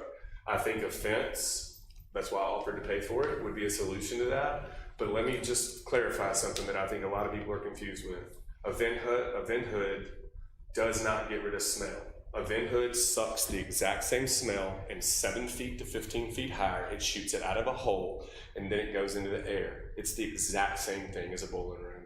It doesn't matter where you're at, a vent hood does not get rid of smell. If somebody ever finds one that gets rid of smell, somebody tell me, because I'll buy them. I guess my question really revolved around the people that are sitting in the room. If the truck's gonna be there 3 days a week, or 3 evenings a week, yes, 3 afternoons a week, whatever it is that more conducive to the neighborhood than a permanent boiler? And that's just I think it's 50-50. I genuinely believe, I mean, I think you're gonna look at from 11 in the morning to 4 in the afternoon, nobody's gonna know it's there. They're not even gonna see anybody over there. It's gonna be brick, it's gonna be beautiful, it's gonna look like the rest of the square. They're not even gonna notice it's a bowling room. And then whenever people are actually out there and they're cooking in it, my average chef is 6 foot, you're gonna see 2 foot of him, and then you're gonna see the roof that's connected to Abner's. I don't think it's that big of a transition. I think the food truck does stand out more to the sore eye of people that would be concerned about the look. The smell from the food truck to the kitchen is going to be the same. I can't have a kitchen smelling, period. If you go to our Landshark restaurant right now, it's an open kitchen. Our kitchen is connected to the main room. I just put a wall up so you couldn't see everything we're doing. That's all it is. It's a little 6-foot wall. And when you're in my restaurant right now, we're doing all that same cooking, same smell, everything. We haven't had Smoothie King, the dentist office. We haven't had Nukes. I say that name, Nukes. We haven't had them complain either. That's across the street from us. We've had 0 seafood smell or sickness complaints. So I believe it really just comes down to what maybe these guys and gals would prefer that is built on the square, and I will commit to either or. Thank you, sir. Yes, sir. All right, commissioners, I have given, was there a question? Sorry. No. Okay. I've given you 4 other conditions to consider. They're not at all attached. They can be used or not. But at this time, I'm going to ask if there's a motion on case number 3126 for the site plan.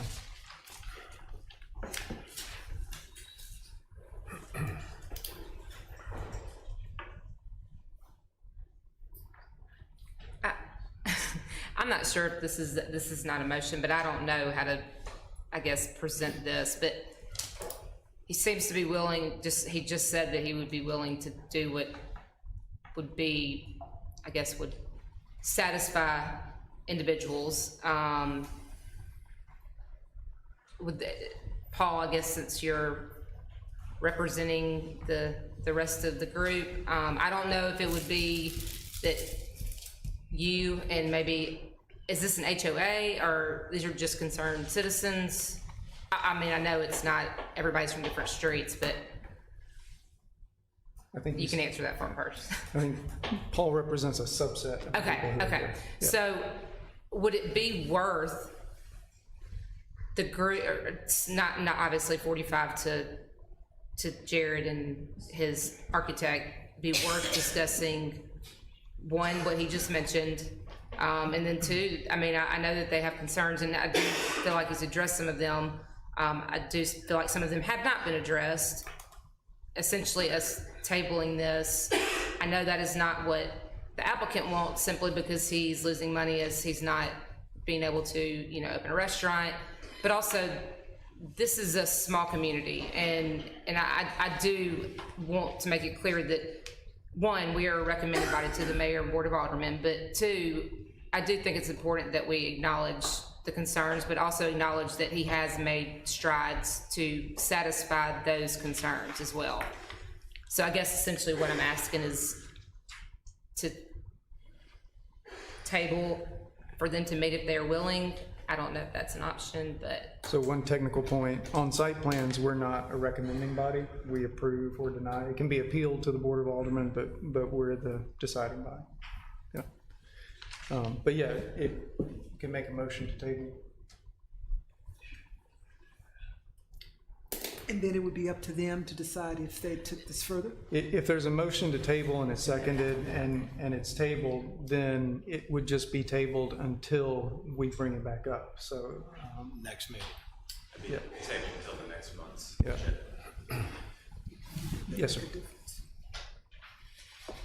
If I can make another suggestion that might accomplish what it is you're suggesting is the reality is we're still, as Ben has said, working out details of seating and that sort of thing. So we're still under an obligation to fulfill the conditions that are attached to the COA that was approved. So I would suggest that we, at the same time, I have a client who's trying to get a building permit to move forward on his project. And there's a lot of that I think is, without question, needs to proceed, but we need your authorization to do that. And Yes, sir.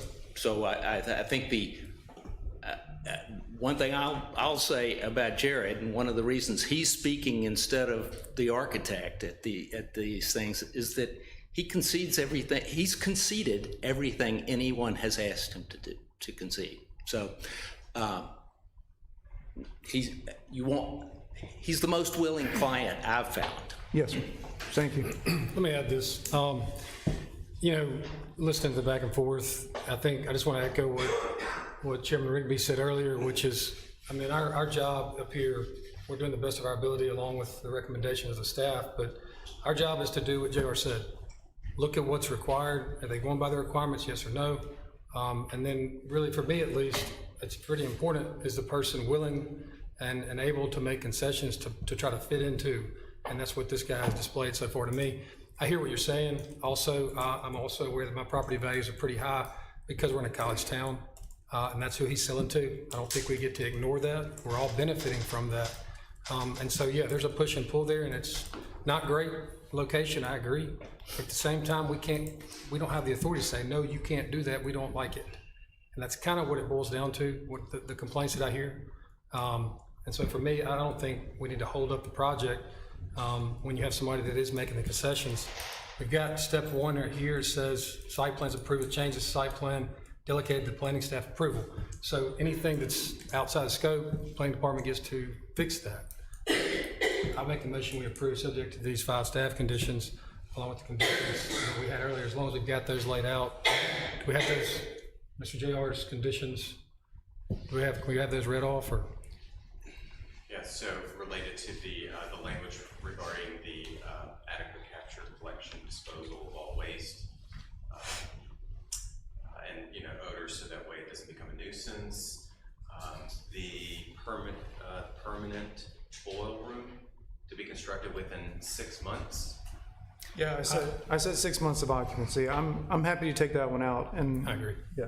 I would take that one out. The whole. My motion takes that one out. The entire condition. Okay, and the tables are not removable as to increase capacity of the site. And then, what about condition number 4 based on? Yeah, I think the modification that Paul suggested is just that the applicant addresses the issue of portions of the building that appear to extend across the property line. Reasonable? Yeah. Yes. So those are in addition to the conditions that were included in the staff report? Yes. So a total of 8? Correct. Yes. All right. There is a motion with 8 conditions. Is there a second? Second. There's a second. All in favor? Aye. Any opposed? All right. Site plan is approved with those 8 conditions. Please note that that still requires a COA. It has to go back before the courthouse. Okay. Thank you, everyone. We'll move on to case number 3127. Wait a second. Take a second. Take a second. There was something that I was thinking of. Did he say Yeah, application itself. Nice. Just hear him, I just hear him.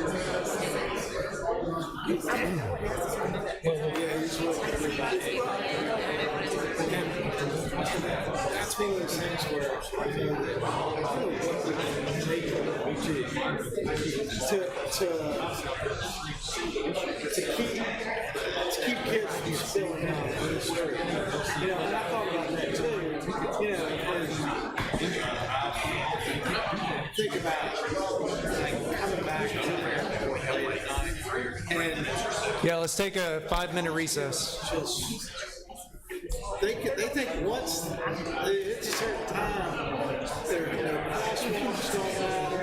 It's just walking. Wife and I, you know, we're not, well, we don't go to football games much anymore anyway. Father was like, we want to wait to do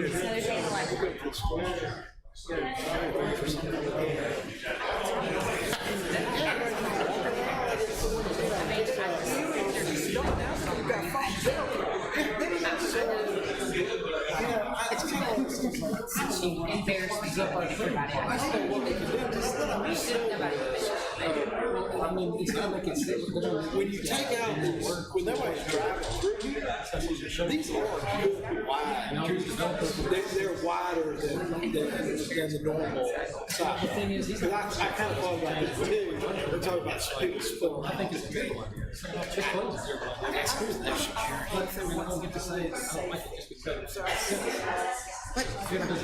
We don't see them right. I mean, you know, that's more fun. no. But I mean, on the north side of the square, and it was late, it was going in, and that was gonna be too much. He would have and it's gonna be music in there. And I don't wanna install it out there. You can't go right down at the front door, you know? Yeah, but I mean, you know, so, yeah, I think some of these are concerns that we just. I've done my talking for the night. Never taken a recess. Yeah, but people project the worst possible thing they can think of. And, you know, if he's. All right, we'll go back in session now. At this rate, we'll be finished on Thursday. All right, our next case is case number 3127. Mack Construction of Oxford has filed a request for site plan review for Acadia 2, property located at 2157 Anchorage Road. Kate? The subject property is approximately 4.4 acres and is zoned neighborhood residential. It's located off Anchorage Road next to the existing Acadia development. The applicant proposes the Acadia 2 consisting of 39 one-bedroom residential units. The proposed 39 units comply with the density limitations of the site. Residential common interest developments are permitted within neighborhood residential, though the submittal did not include a copy of the covenants, which will be needed along with the condo plat to review before the RCAD is able to be approved. The coverage is 47.89% when up to 60% is allowed in neighborhood residential. Some other elements, the landscaping package indicates street trees and foundation plantings that meet the land development code. The landscaping plan needs to be revised to add the required edge plantings at each of the entrances. In addition, the plan indicates that 82 trees are required for mitigation and 80 are shown, including 45 loblolly pines, which do not qualify as a mitigation tree. So those changes have been conditioned in the recommendation that need to be corrected before permits are issued. Engineering provided comment regarding water and sewer and stormwater management, and staff is recommending approval of the site plan with 8 conditions. All right, thank you. Questions from the commission?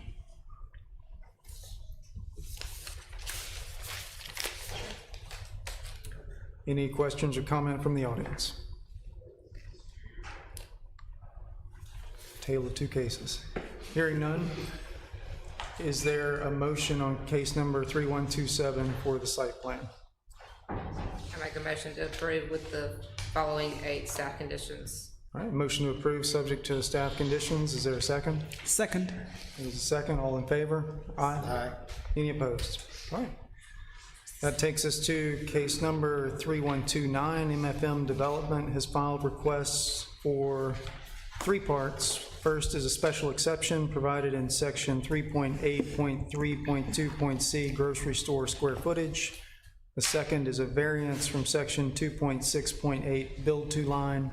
And the third is a variance from section 3.11.1.5.c accessory structure front yard for Sullivan's Grocery property located at 800 Concordia Avenue. Ben? Yeah, thank you. The property is located in the Colonnade Crossing development, and it measures about just under 3¼ acres. It's zoned suburban corridor. It's currently undeveloped, and in order to facilitate this development, the applicant's requesting a special exception to allow the use of a grocery store when it exceeds 25,000 square feet. A variance from the requirements of the east build-to line, and then also a variance to allow an accessory structure that is located in the front yard. So we'll take these one at a time, starting with A, which is the use itself. And in the suburban corridor, a grocery store exceeding 25,000 square feet is allowed by special exception. In certain instances, the Land Development Code provides additional standards for staff to evaluate and also the commission to evaluate. However, for this, there are not any additional standards. Sullivan's Marketplace is proposing a new grocery store at this location with approximately 35,000 square feet, along with a proposed ITM, so an interactive teller machine. We've seen a few of them here in Oxford. And this space would also have, so of the 35,000 square feet, I believe 3,000 square feet is designated to a retail, also a retail use inside of it. The application notes that the proposed grocery store does fill a significant gap in the northern part of the city of Oxford. It will serve a larger residential population that's currently lacking nearby grocery options, and the applicant believes that the grocery store will address a critical need in this part of Oxford, enhancing the convenience for residents and supporting the growth and development of the area. Staff does recommend approval of this special exception after making the finding that the proposed grocery store use at this location does not harm the public interest. And we do have one condition, that it's for the plan as submit with any technical revisions required by the Site Plan Review Committee. Am I okay to move on to B? Yes, please. Yep, and so this property, the subject site in and of itself, has frontage along 4 streets, 4 public streets, and therefore it requires a front yard build-to line. If you remember that we have front yard build-to lines, we have side setbacks and rear setbacks. But build-to lines require you to place the footprint of the store within a particular area. Well, in this instance, they have 4 of those, and it's difficult for them to be able to meet that, and I don't know that it's even feasible to be able to meet those 4 requirements and provide the on-site parking that is also required. That in and of itself creates a hardship in this instance. So staff does recommend, and I think it's worth noting that they are meeting the build-to line on 3 of the 4 sides. So staff does recommend approval after noting that there is a hardship in this instance related to the build-to line maximum, and that's with one condition of approval, that is for the plan as provided. And then lastly, a variance from the requirements of the accessory structures. So an accessory structure, in this instance, the ITM is considered an accessory structure. It's accessory to the principal use of the building, which is the grocery store. Those are regulated to a side and a rear yard. Well, given the fact that this property fronts 4 streets, it has 4 front yards, there isn't a side or a rear yard in this instance. So if you look at what is being proposed, this is the ITM is located on the easternmost portion of the site. The applicant has dressed up the architecture, so it's compatible with the building. It's has some gooseneck lighting. It's a little bit taller of a structure. It's a lot more attractive than just a typical like ATM or drive-through ATM. But again, as previously discussed, we do believe that the 4 front yard setbacks presents a hardship in this instance, and which we recommend approval of this request for the variance also, with the one condition that is for the plan as provided. Thank you, Ben. Then I'm not, maybe I didn't get the right thing, but I don't see where the ITM is in the plans that you submitted. I certainly don't have any drawing of what it looks like. I just have the overhead shot of the parking lot. There's not a drawing on yours? Is it? Southeast corner. I think it's southeast corner, I think. Well, we've got the site layout, but we don't have any mock-up of what it looks like. Yeah, it's located in the southeast corner. There's a rectangular structure in the southeast corner with a queuing space for the ITM. Oh, I see that. Okay, I see that's who you're saying now. Yeah. Okay.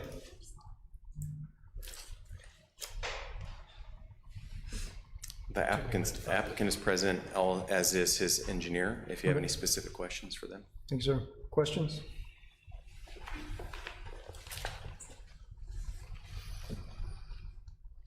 What do you want? But I guess we just did, this is just purely the site. We don't have any architecture or anything, what the Yeah, this building will look is like. preliminary approvals for the use and the variances. Okay, well, Yeah. Ben was talking about how it was gonna look and fit in, so that's. Would you like to speak Kirk, I again? think the architecture might be also included with the site plan and the architecture of the building itself, Yep. or the site plan itself. Okay. Would you like me to pull that up? No, I knew. All right, any questions on any of the 3 requests here? If not, we'll vote individually. Let's first consider the special exception for the use. Is there a motion on the special exception? Motion to approve special exception. With or without the condition? With condition. There's a motion to approve with the staff condition. Is there a second? Second. Second. All in favor? Aye. Any opposed? All right, and on the variance for the build to line, Motion to approve, subject to, are there any staff conditions? there's one for each. Subject to the staff condition. All right, motion to approve the variance for the build to line, subject to the staff condition. Is there a second? Second. There's a second. All in favor? Aye. Any opposed?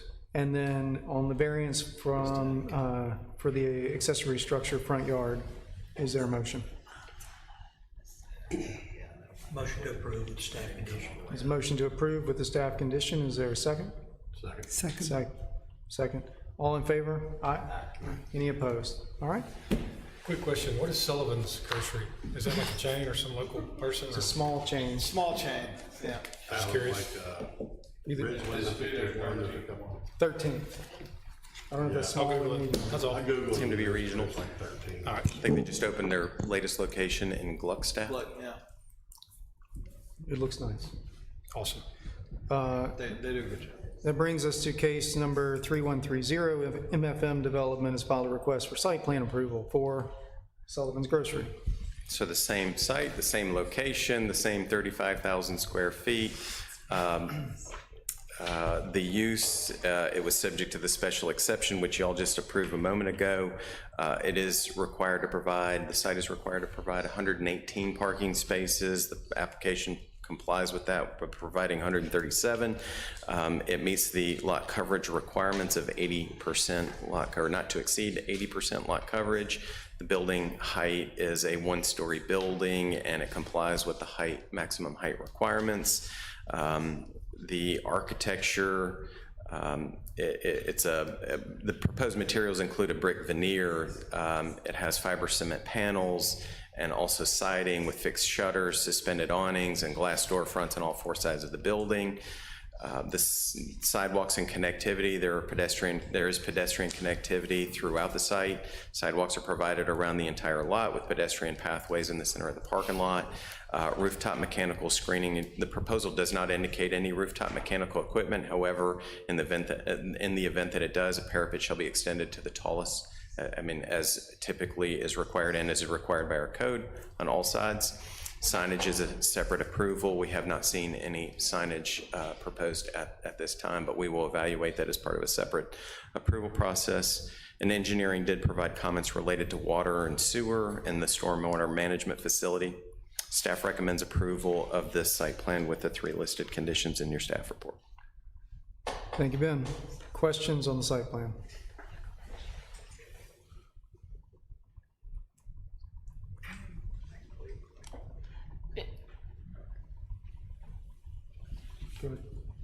The Magnolia Collection is, it's under the recommendation, it says staff, the recommend approval Sullivan's? for the Magnolia Collection with. For the- Sullivan's? Okay. Okay. Other questions? Anyone from the audience wish to speak? Are you holding your hand up? Oh, okay. All right, if not, is there a motion on the site plan for case number 3130? I'll make a motion to approve with the following, it would be 2 staff conditions since we already approved case 3129. Yes. There's a motion to approve, subject to the 2 remaining staff conditions. Is there a second? Second. There's a second, all in favor? Aye. Any opposed? All right. That takes us to case number 3131. JWM Development has filed a request for a zoning map amendment for property located at Old Taylor Road. Tim? So this property is located on the west side of Old Taylor Road. It measures about 31 acres. It's currently, actually has 3 different zonings as it stands right now: traditional neighborhood business along Old Taylor Road, neighborhood residential, and then also suburban residential. The property is adjacent to Faulkner Flats and commercial properties like Dollar General, My Michelle's, and Lapel's to the south. There are currently a few structures on the property. It has been a family home site and farm, but it's primarily vacant. The applicant's requesting a zoning map amendment to change the zoning for an area that measures about 26.06 acres, currently zoned TNB and neighborhood residential. They're requesting to change that to suburban multifamily, and an area of about 0.07 acres currently designated as neighborhood residential to suburban residential. In the staff report, we provided you the criteria set forth by the state for rezoning requests. And one of the 2 of the requirements is that you provide change in the character of the neighborhood and that there is a public need. The applicant in their application provided what they believe to be the change in the character of the neighborhood and the public need with regards to the shift in the neighborhood character, the completion of Oxford Way construction, completion of Chucky Mullins Drive construction improvements, the development of proposed development of a gas station on the adjacent property, the approval of a TIF, and the plan to construct a proposed north-south connector road. Also increased demand and public need with regards to Oxford's growth and the university's growth. They also provided specific language regarding the University of Mississippi's growth, increased enrollment and housing demand, proximity to campus, economic and social benefits related to this.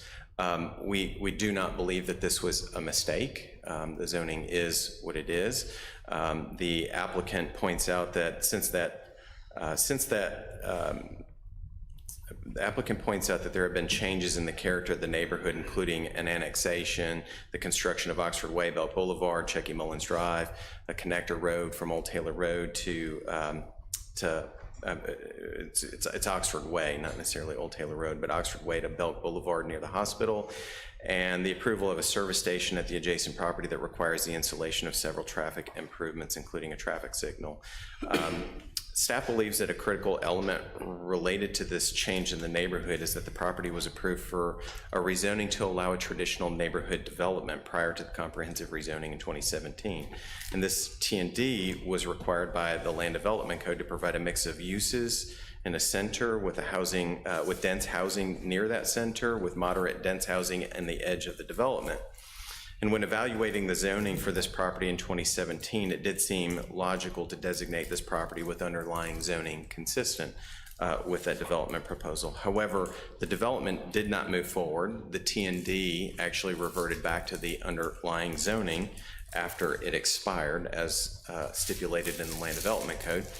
And so the property just has remained vacant and undeveloped. And we've had, staff has had multiple meetings related to development of this property, but none have come to fruition.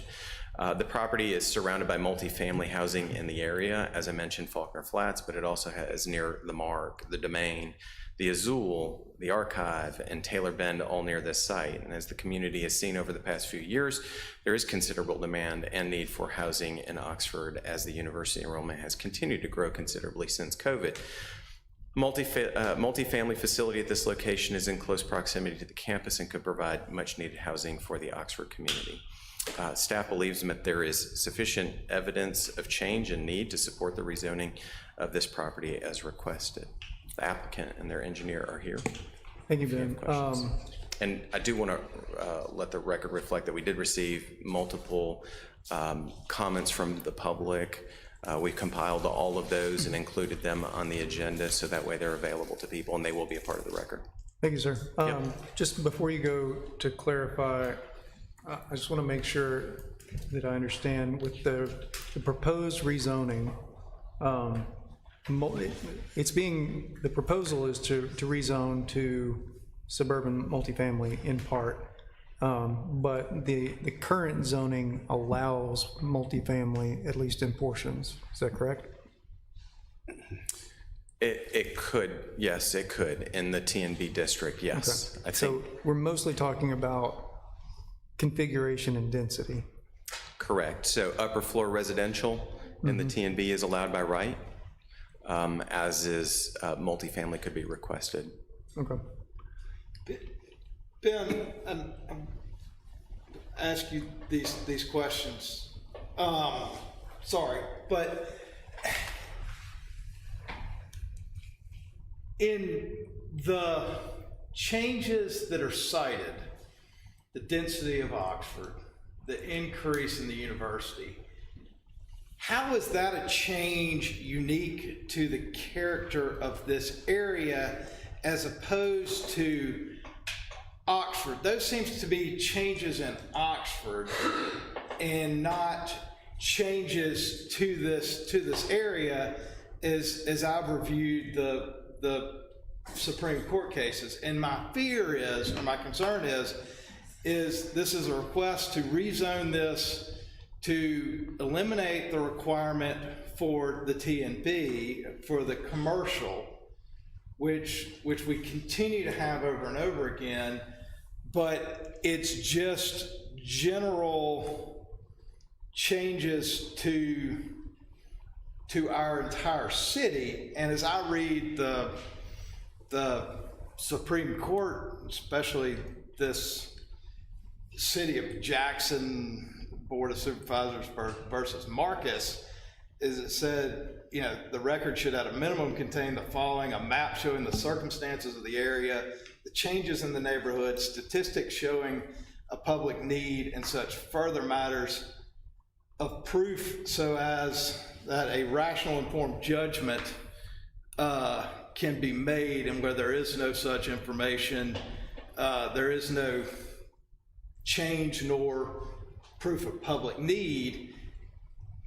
And my concern is if we're not specific about this and changing the zoning, then we're going to have people, instead of asking for special exceptions, you know, from this commercial, now everybody's going to start coming and asking for it to be rezoned. And as you said, it's not a mistake, you know, it was part of the plan.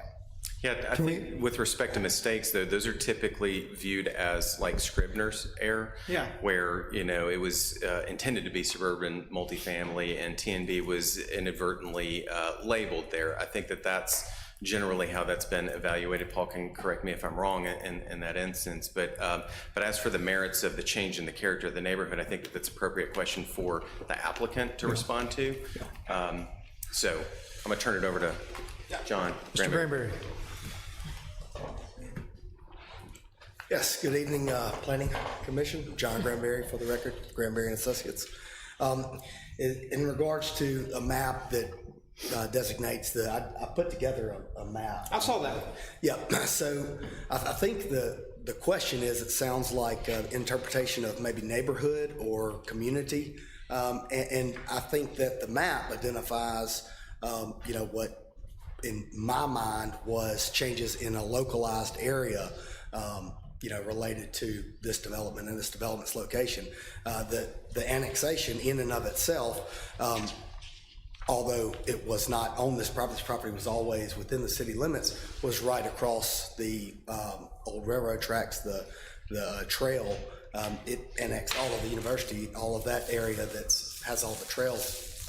So I mean, all of that area has undergone a significant amount of development and growth in the last, since 2017. So, and I think, that was, I think I was trying to address, like you said, to call out specifics within that certain area, not overall of Oxford, because obviously there's been a significant amount of growth and development since that time.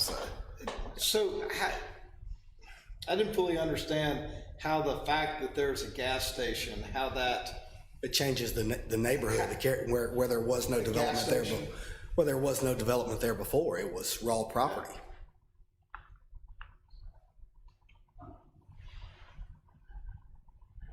Other questions for the applicant?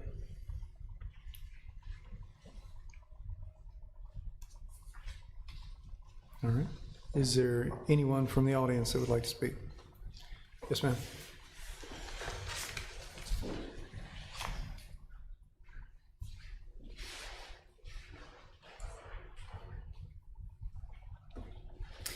Laura Shepherdson. I spent a lot of time in this room back in 2015 and 2016 and 2017 when we were discussing this property back then. And Mr. Milam, I think you have hit on the problem that we are experiencing. I am focused on the fact that this snuck up on me, so apologies if I don't have all my facts straight, but what we're looking at is an increase in density. The issues that we had in the past and that have been articulated in some of this correspondence, we were concerned about the trails that are nearby, we're concerned about the traffic on Old Taylor Road. The only reason you can make a change here is if there is, as you've pointed out, a change in use. The gas station wasn't there in 2017, but it is in the master plan. The comprehensive plan assumed that there would be development in that area. The plan was that there would be development in that area. There's nothing new that has happened since 2017 unless I missed something. So if something has happened that I'm not aware of, I'm open to hearing that. But as far as I can tell, the current zoning matches the plan, which matches what's there now. So I don't see any reason that it can be changed. Thank you, ma'am. Anyone else? Yes, sir, Mr. Love.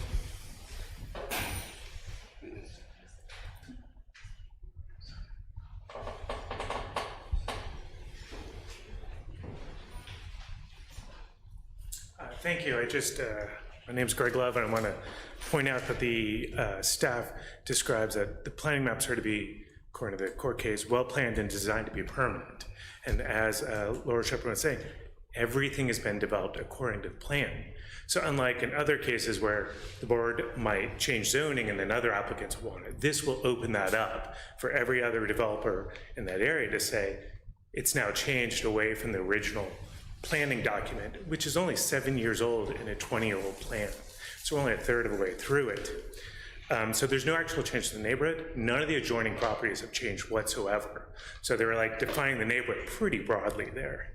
And then on the need side, in 2016-17, when they were doing this process, the university enrollment was basically the same as now. It was 21,260. Now it's 21,596 last year. What happened? Immediately went into decline. The idea that the university is going to continue growing has been shown, like just 10 years ago, we thought the same thing, and then it started declining well before COVID. Every other university in the state is flat or declining as well. This is not a forever trajectory. So the need part is very much unclear as well. So I encourage the Planning Commission to stick with the plan that has been developed within the last few years, really, and not change this. Likewise, I'm not saying I'm opposed to development here.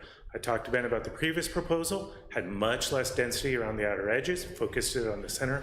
This zoning, though, will not prevent it to being high density housing over the entire property, unlike the traditional neighborhood development district. Thank you. Thank you, sir. John, would you like to answer? We have 2 or 3 more people, if you wouldn't mind just waiting. Yes, ma'am. If you'd come, and then sir on the left, you'd be next. Thank you.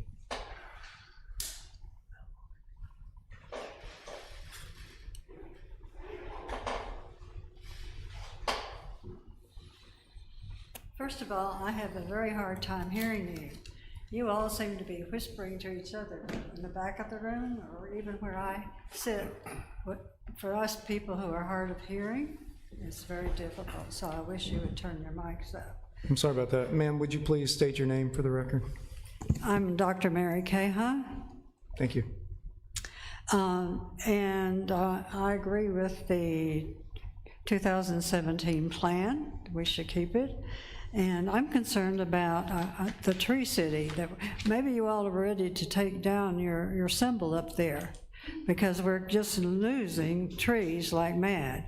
Are there plans on this particular plan to replace these trees by the trail, so that the trail still has a canopy by it?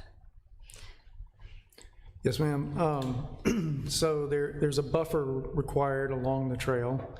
Beyond that, the property is governed by the tree mitigation ordinance. And so we had a previous hearing about that a few months ago. There are a lot of mature trees on this site.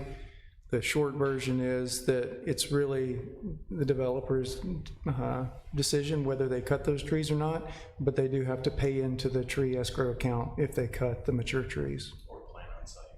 Or plant on site, it's their option. Well, I'm concerned about the natural spaces around the town. Yes, ma'am. Being destroyed, and our lungs of Oxford being destroyed. So that's one of my main concerns about this. In addition to that, with multiple family buildings going up there, supposedly they're needed, but the people in Oxford can't afford to live here. Are these buildings going to be able to be lived in by families of the people who work in Oxford? Yes, ma'am. Right now, I don't see that that's happening. It's a major concern. To be honest, though, we can't set prices. So what's built will be market rate, whatever it is. Well, I assume then you're going to have to raise the wages of people who work for us here then. Yes, ma'am. And again, the Old Taylor Road traffic's pretty bad already. So I Yes, hope ma'am. that's not going to be a bigger problem with 7,000 people moving in here. Well, on that point, I will say that it does make some sense to me to develop along the trail so that the trail can be used for pedestrian access to the university instead of piping everybody down Old Taylor Road. I'm not saying that that has a bearing on the zoning itself, but development along the trail for student housing makes some sense. Well, thank you. Yes, ma'am. Yes, sir.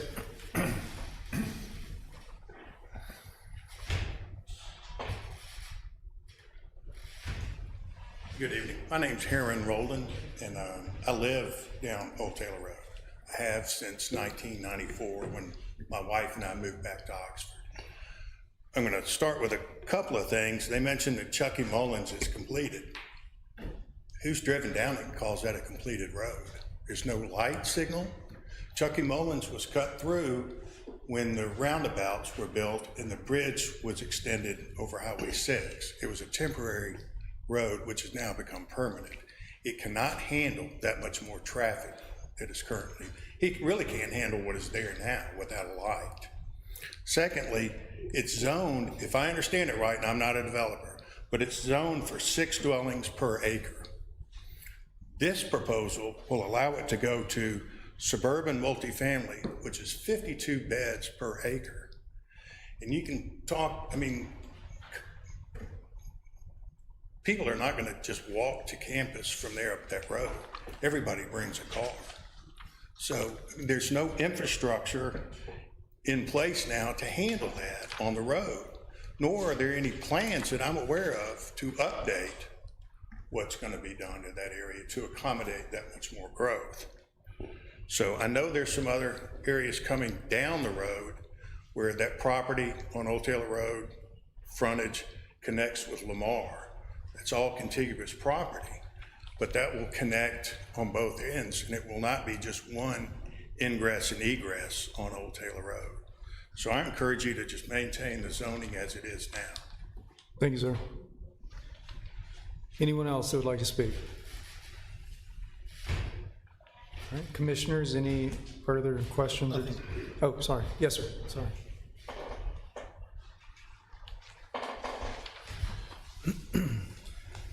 Yeah, so I received some of the comments this afternoon at some point and really didn't have a lot of time to go through them. But fortunately for me, I came to a planning commission meeting that allowed me enough time to go through them. So, a couple of issues that were expressed, and I'll try to address every one that I can.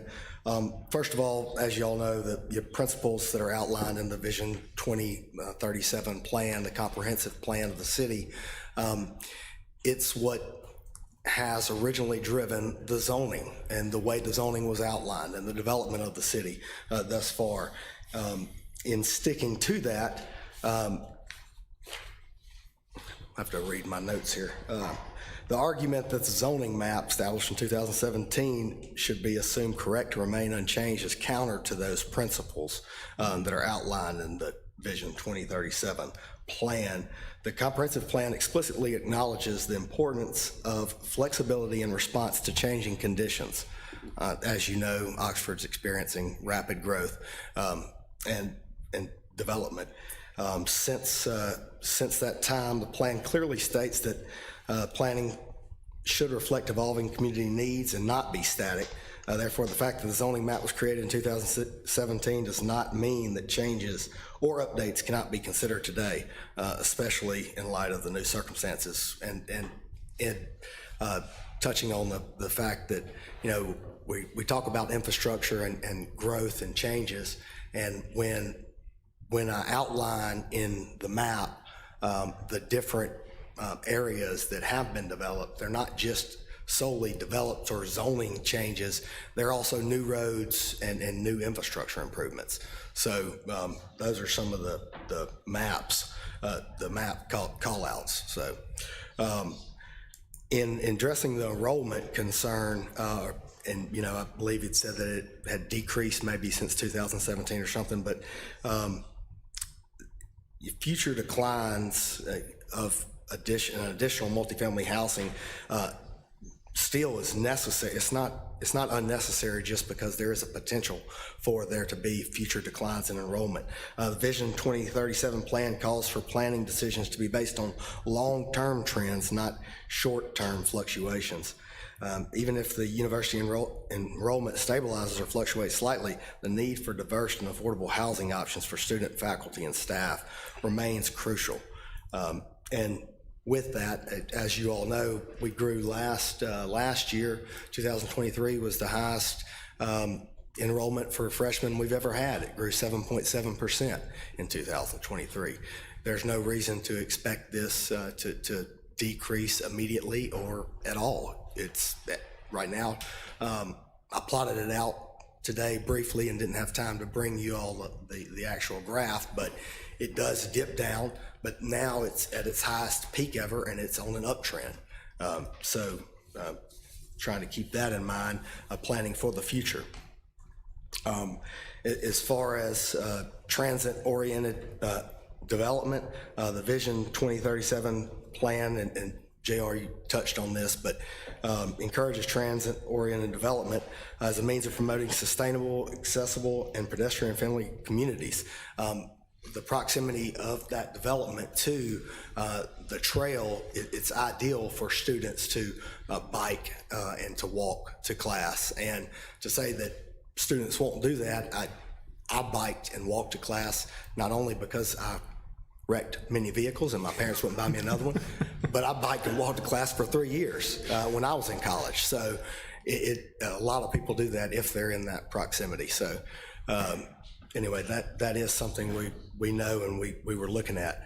And a lot of these issues too, I believe, will be addressed during site plan review and approval, as you touched on, and in, the Section 5.7.7.1 of the Land Development Code, there's a required 50-foot buffer, adjacent to any trail sections. The trees, the mitigation, all of these items are addressed, in the actual site plan review process. So anyway, with that. Thank you, John. Thank you. All right, is there anyone else who would like to speak? Yeah. Excuse me. I'll just add one quick note. I think I've actually changed my mind going and looking at the map and kind of thinking through this. My first thought was, these people are right, there's too much traffic, et cetera. Unfortunately for us and the way Oxford's laid out, there's just not a lot of good options, and it's just the way the city's grown and the highway in the middle. I can't really find a better place to put all the student and the demand other than this spot. There's several ways to get out now with the Whirlpool connection, the Old Taylor, and I don't like it because I'm at the other end of Lamar and I have to deal with it, and it sucks. But again, I don't see a better way. There's 3 ways for cars to get out to the highway to get where they need to get to. We're growing too fast. We don't have enough ways to get people. We don't have enough lanes of traffic. That's a long-term Board of Alderman budgeting thing that does need to be addressed. But in my opinion, I think this is, unfortunately, probably the best option for sort of multi-family type development. So that's why we'll be in favor of it, just so everybody knows, kind of why and my thoughts on it. So. Okay. Thank you, sir. Just a note, as a zoning amendment or zoning change, we are a recommending body, so the mayor and board will take our minutes and findings under advisement, but it will ultimately be the mayor and board that makes the decision. Yes, sir. Only thing I concur with Kurt in that I'm afraid that if we start making zoning map amendments, it's a whole lot different than a variance or a special exception or that kind of thing. All of a sudden, you open it up to, is every developer going to want an amendment? That's what concerns me. Not this development necessarily. We went over this whenever we went over, and that's the only thing that really concerns me is as we move forward with other things, as we keep continuing to grow, how easy is it going to be to get an amendment to change whatever it is? Yeah, I think I'm not too concerned about the fear that every development's going to want a zoning change because we have the criteria. I think the question is whether the change in need is compelling. But see, the problem with that is the rationale given applies to every piece of property in town. That's the concern.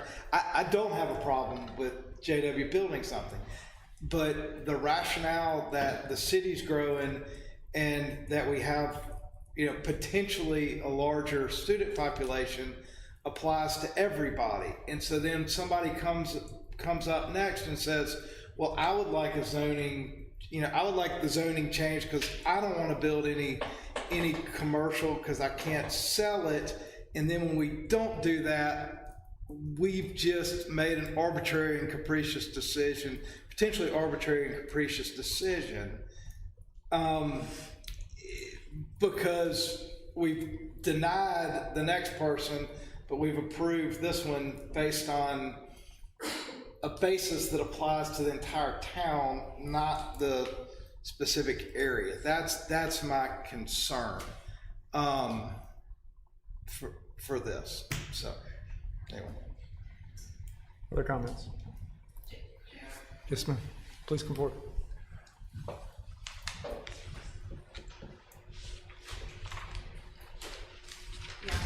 Laura Shepherdson again.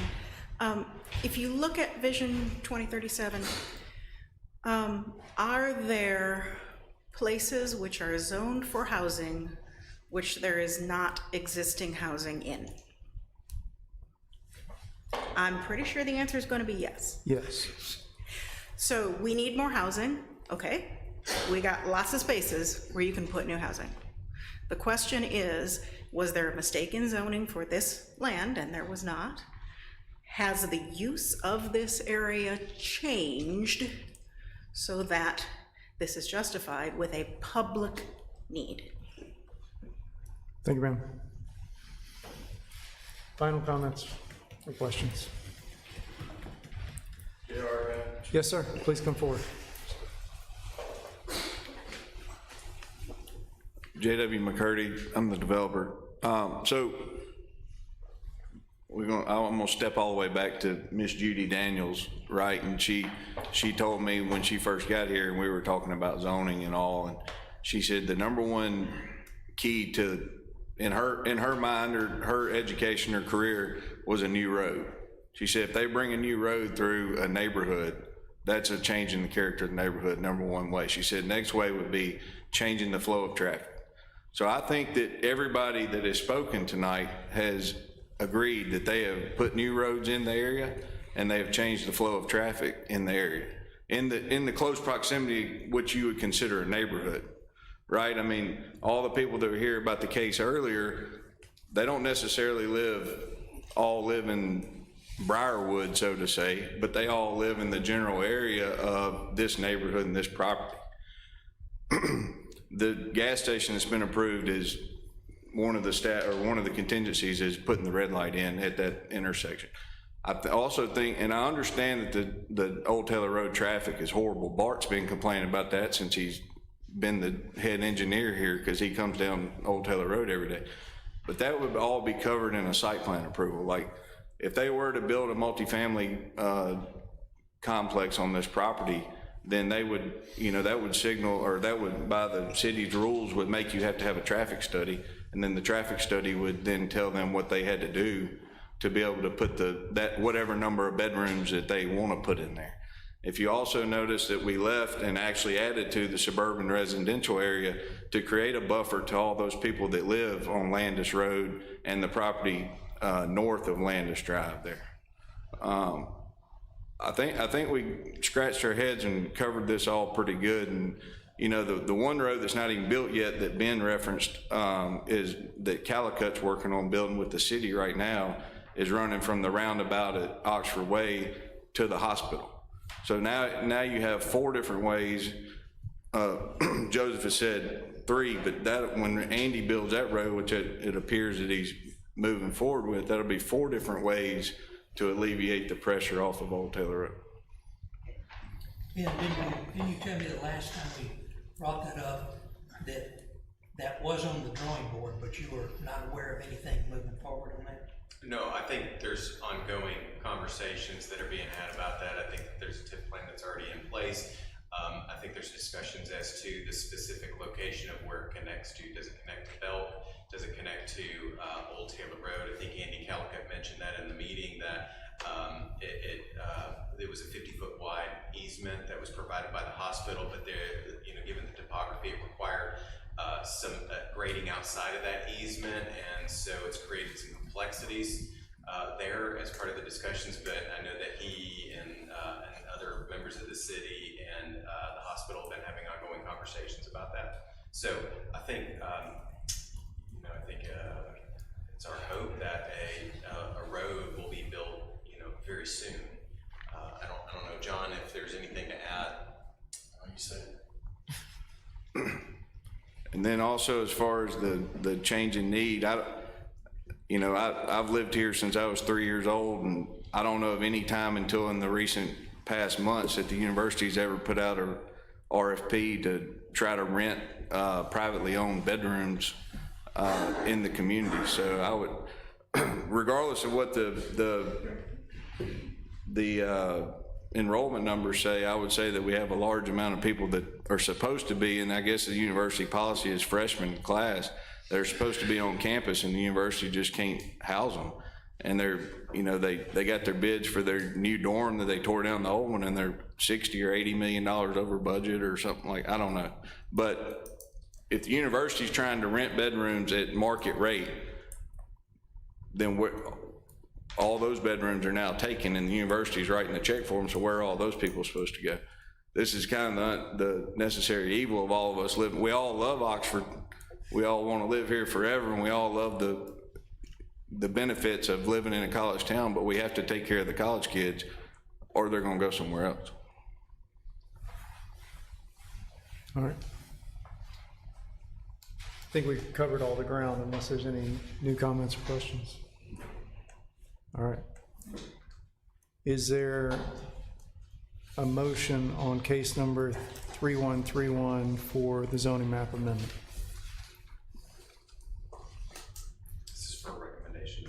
This is for a recommendation to the mayor and board. Make a motion that we approve the recommendation. All right, there's a motion to approve. Is there a second? Second. Second. All in favor? All opposed?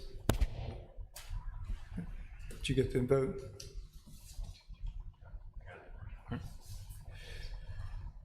All right. Can you give us the vote back, please? What was it?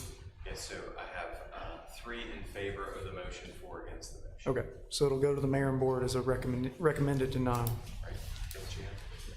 All right. All right, that takes us to case number 3132. Oxford Commons Lots LLC has filed a request for preliminary plat for the Summit Phase 2 for property located at Ed Perry Boulevard. Okay, subject property is about 40 acres located in Oxford Commons, mostly, well, some partially inside of the PUD. Applicant is proposing an 8-lot subdivision with public right-of-way and common area dedicated to stormwater detention. There are 2 larger lots to the east, one about 14 and one about 8.3. That'll be the site of multifamily units for one of those. That's a later case. There's a middle lot, it's about 5 acres, planned for offices, and smaller lots to the west fronting Ed Perry, a little bit over 1 acre lots. That'll be for general retail, restaurants, that kind of thing. Each of these lots meets the dimensional standards of the underlying suburban center zoning, and the areas that are inside of the PUD will have additional standards for use, intensity, and density as prescribed in the Oxford Commons PUD plan. This plat will require an amendment to the Summit Phase 1 lots 2 to 6 to clarify that the 60-foot access easement south of lot 6 is public right-of-way. Do we have that application yet, Ben? Do you know? Do we, anyone? Nope. Okay, well, the amendment, do you think? No, I don't think we've received that. We haven't received that yet, okay. It's in the works. Additional. Can you speak up, please? Speak to the mic. So fast and. Yep. Additionally, this proposed plat will affect areas previously approved by Board of Aldermen for final plats that were never recorded at Chancery. These include the Summit Phase 1 Lot 1 and the Summit Phase 2 Lot 1, Waffle House and Sports Training Facility that never got constructed respectively. This preliminary plat approval will effectively serve as a plat amendment for these 2 final plats, and the 2 final plats will effectively be abandoned at the time of mayor and board approval. Mississippi subdivision law requires that the applicant proposing any change in a platted subdivision notify all the persons to be adversely affected thereby or directly interested herein, and requires their signature of approval of the proposed modifications. The identification of who such persons may be is left to the discretion of the applicant. Applicant has provided a letter from the applicant stating that they are the only affected and directly interested person. Engineering has some minor comments. And staff recommends approval of the requested preliminary plat amendment for the Summit Phase 2 with the 4 conditions listed. And Paul's online if you have any questions. Thank you, Rob. Thank you, I Rob. got a question. So the preserve phase 8, is that built out? Paul? I mean, I'm just looking at we're on 1330 or 3132, right? 3132, yes. Okay. And my question is right, preserve phase 8 is built out. But even though that's next door, you determine they're not affected thereby or interested therein? Well, they're not part of this subdivision plat. Okay.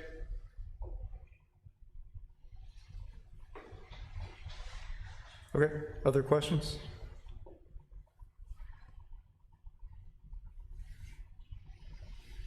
Is there anyone in the audience who'd like to speak on this case? If not, is there a motion on case number 3132 for the preliminary plat? Motion to approve preliminary plat amendment with the 4 staff conditions. There's a motion to approve with the staff conditions. Is there a second? Second. There's a second. All in favor? Aye. Aye. Any opposed? All right, the preliminary plat is approved, taking us to case number 3133, or recommended for approval. Case number 3133, the Summit at Oxford Commons LLC has filed a request for a special exception as provided in section 3.5.8.2 for the Summit Phase 2 for property located at Ed Perry. Yes, so this subject property is about 14 acres. And this is, the applicant is proposed to construct a multifamily development of 9 3-story buildings totaling 108 units as a residential common interest development. Site plan's the next thing. RCIDs are special exceptions when proposed in existing subdivisions. As detailed in the last case, there's an existing final plat for the Summit Phase 2 Lot 1 that was approved by the Mayor and Board but never filed at Chancery. While this existing plat issue will be rectified with a preliminary plat, the requested RCID still requires a special exception. We are still working on covenants and a condominium plat to make sure that the correct language exists on those, but staff does recommend approval of the requested special exception with the one condition that prior to the issuance of any permits, applicant shall provide a draft copy of the covenants and condominium plat for review, and final approval of the RCID. A certificate of occupancy shall not be issued for any buildings until the covenants and plat are filed and until copies are provided to the planning department. Thank you, Robert. Robert, if I can I just make a couple points of clarification here? Please. Real quick? So in all of our conversations with the applicant, the plan here is to that these will be rental. It's not intended to be sold. However, when we adopted the Land Development Code in 2017, we did require that developments like this actually have the common interest language put in place, because as y'all have seen from time to time, things change and people sell them individually, and so the city has an interest in ensuring that all common area and stormwater infrastructure, all of that language is very specific from the city standpoint to say that people are a fractional owner of that. So whether it's one or there's 100 different owners inside of this particular development, at least we have that language that's already established, so that way people that purchase will know that they're a fractional owner of that common area. So I just wanted to make that clear that it's not something that we have come up that often. The other part of it is inside of an existing subdivision is a layer of protection that we added several years ago, so that way if somebody wanted to come and propose on 1 acre inside of the core property of, let's just say, North 15th Street, they wanted to take and put 5 houses on that as part of a condominium, that was it required a special exception. So I just want to make those points clear. We don't have this come up that often, but I just wanted you to be aware. Thank you, Ben. Yeah. Any questions? Comments from the audience?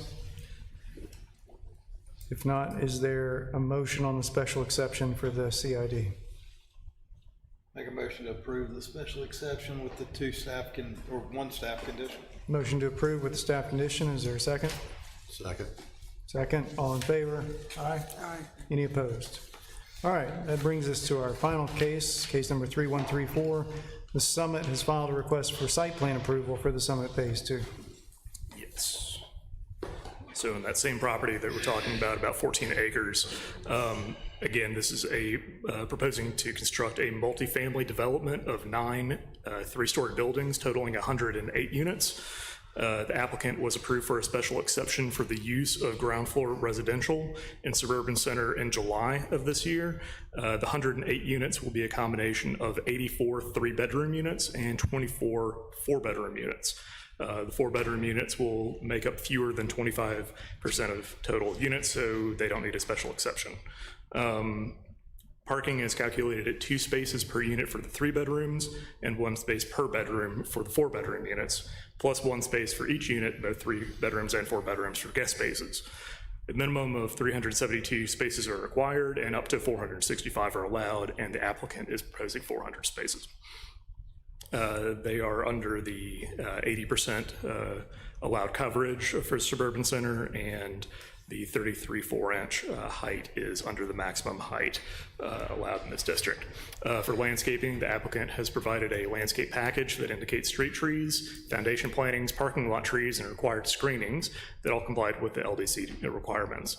Additionally, a large buffer area is being maintained on the east of the site, varying in depth between 50 and 180 feet deep to maintain a screen for the residential properties to the east.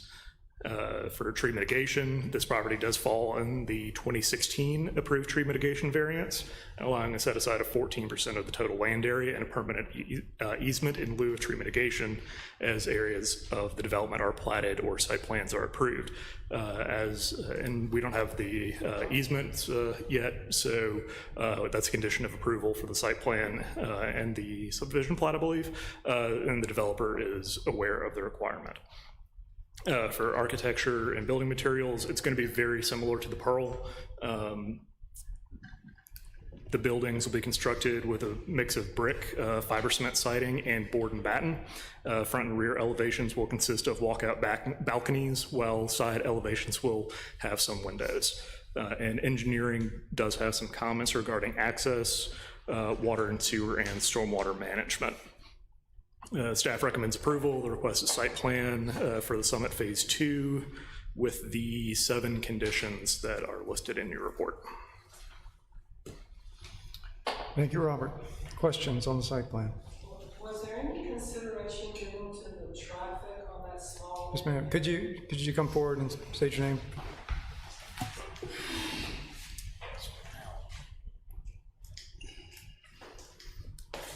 Hi, I'm Ann Brown. I just had a question about the traffic. Ed Perry is just a small little 2-lane frontage road through there.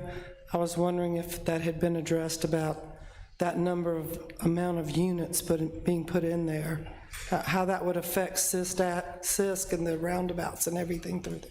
Yes, ma'am. Could the applicant speak to that, please? Yeah, sure. The, Ed Perry Boulevard is actually a 3-lane boulevard. The turn lane that's associated with it all the way from the Sisk Avenue roundabouts that were constructed by the developer all the way up to the signalized intersection at Highway 30. So, right, I mean, we've made significant progress with accommodating traffic along that route. I'll also, Stuart Paval, I'm the architect on it. I'll also point out that the eventual goal or plan for this master plan, which is a big mixed-use campus for the whole 30-something acres, is that eventually there's going to be an internal connection as well down to the south into the roundabout at the Pearl. So there's multiple points of connection north to Highway 30, south, and then also into the Pearl. So I think that there are a number of connections, and I would say Ed Perry at this point is also able to handle what we're proposing. Thank you, sir. Chair, I also wanted to one of the 7 conditions had to do with traffic study. So, that would be included in that if it is approved. Thanks for pointing that out. Other comments or questions from the commission? Anyone else from the audience? If not, is there a motion on site plan for case number 3134? I move that we grant the site plan review approval with the conditions 7 conditions, as recommended by staff. All right, there's a motion to approve with the 7 staff conditions. Is there a second? Second. Checking on the end. All in favor? Any opposed? All right, thank you for your patience and forbearance. Is a motion? Second. There's a second. All in favor? Aye. Not the longest.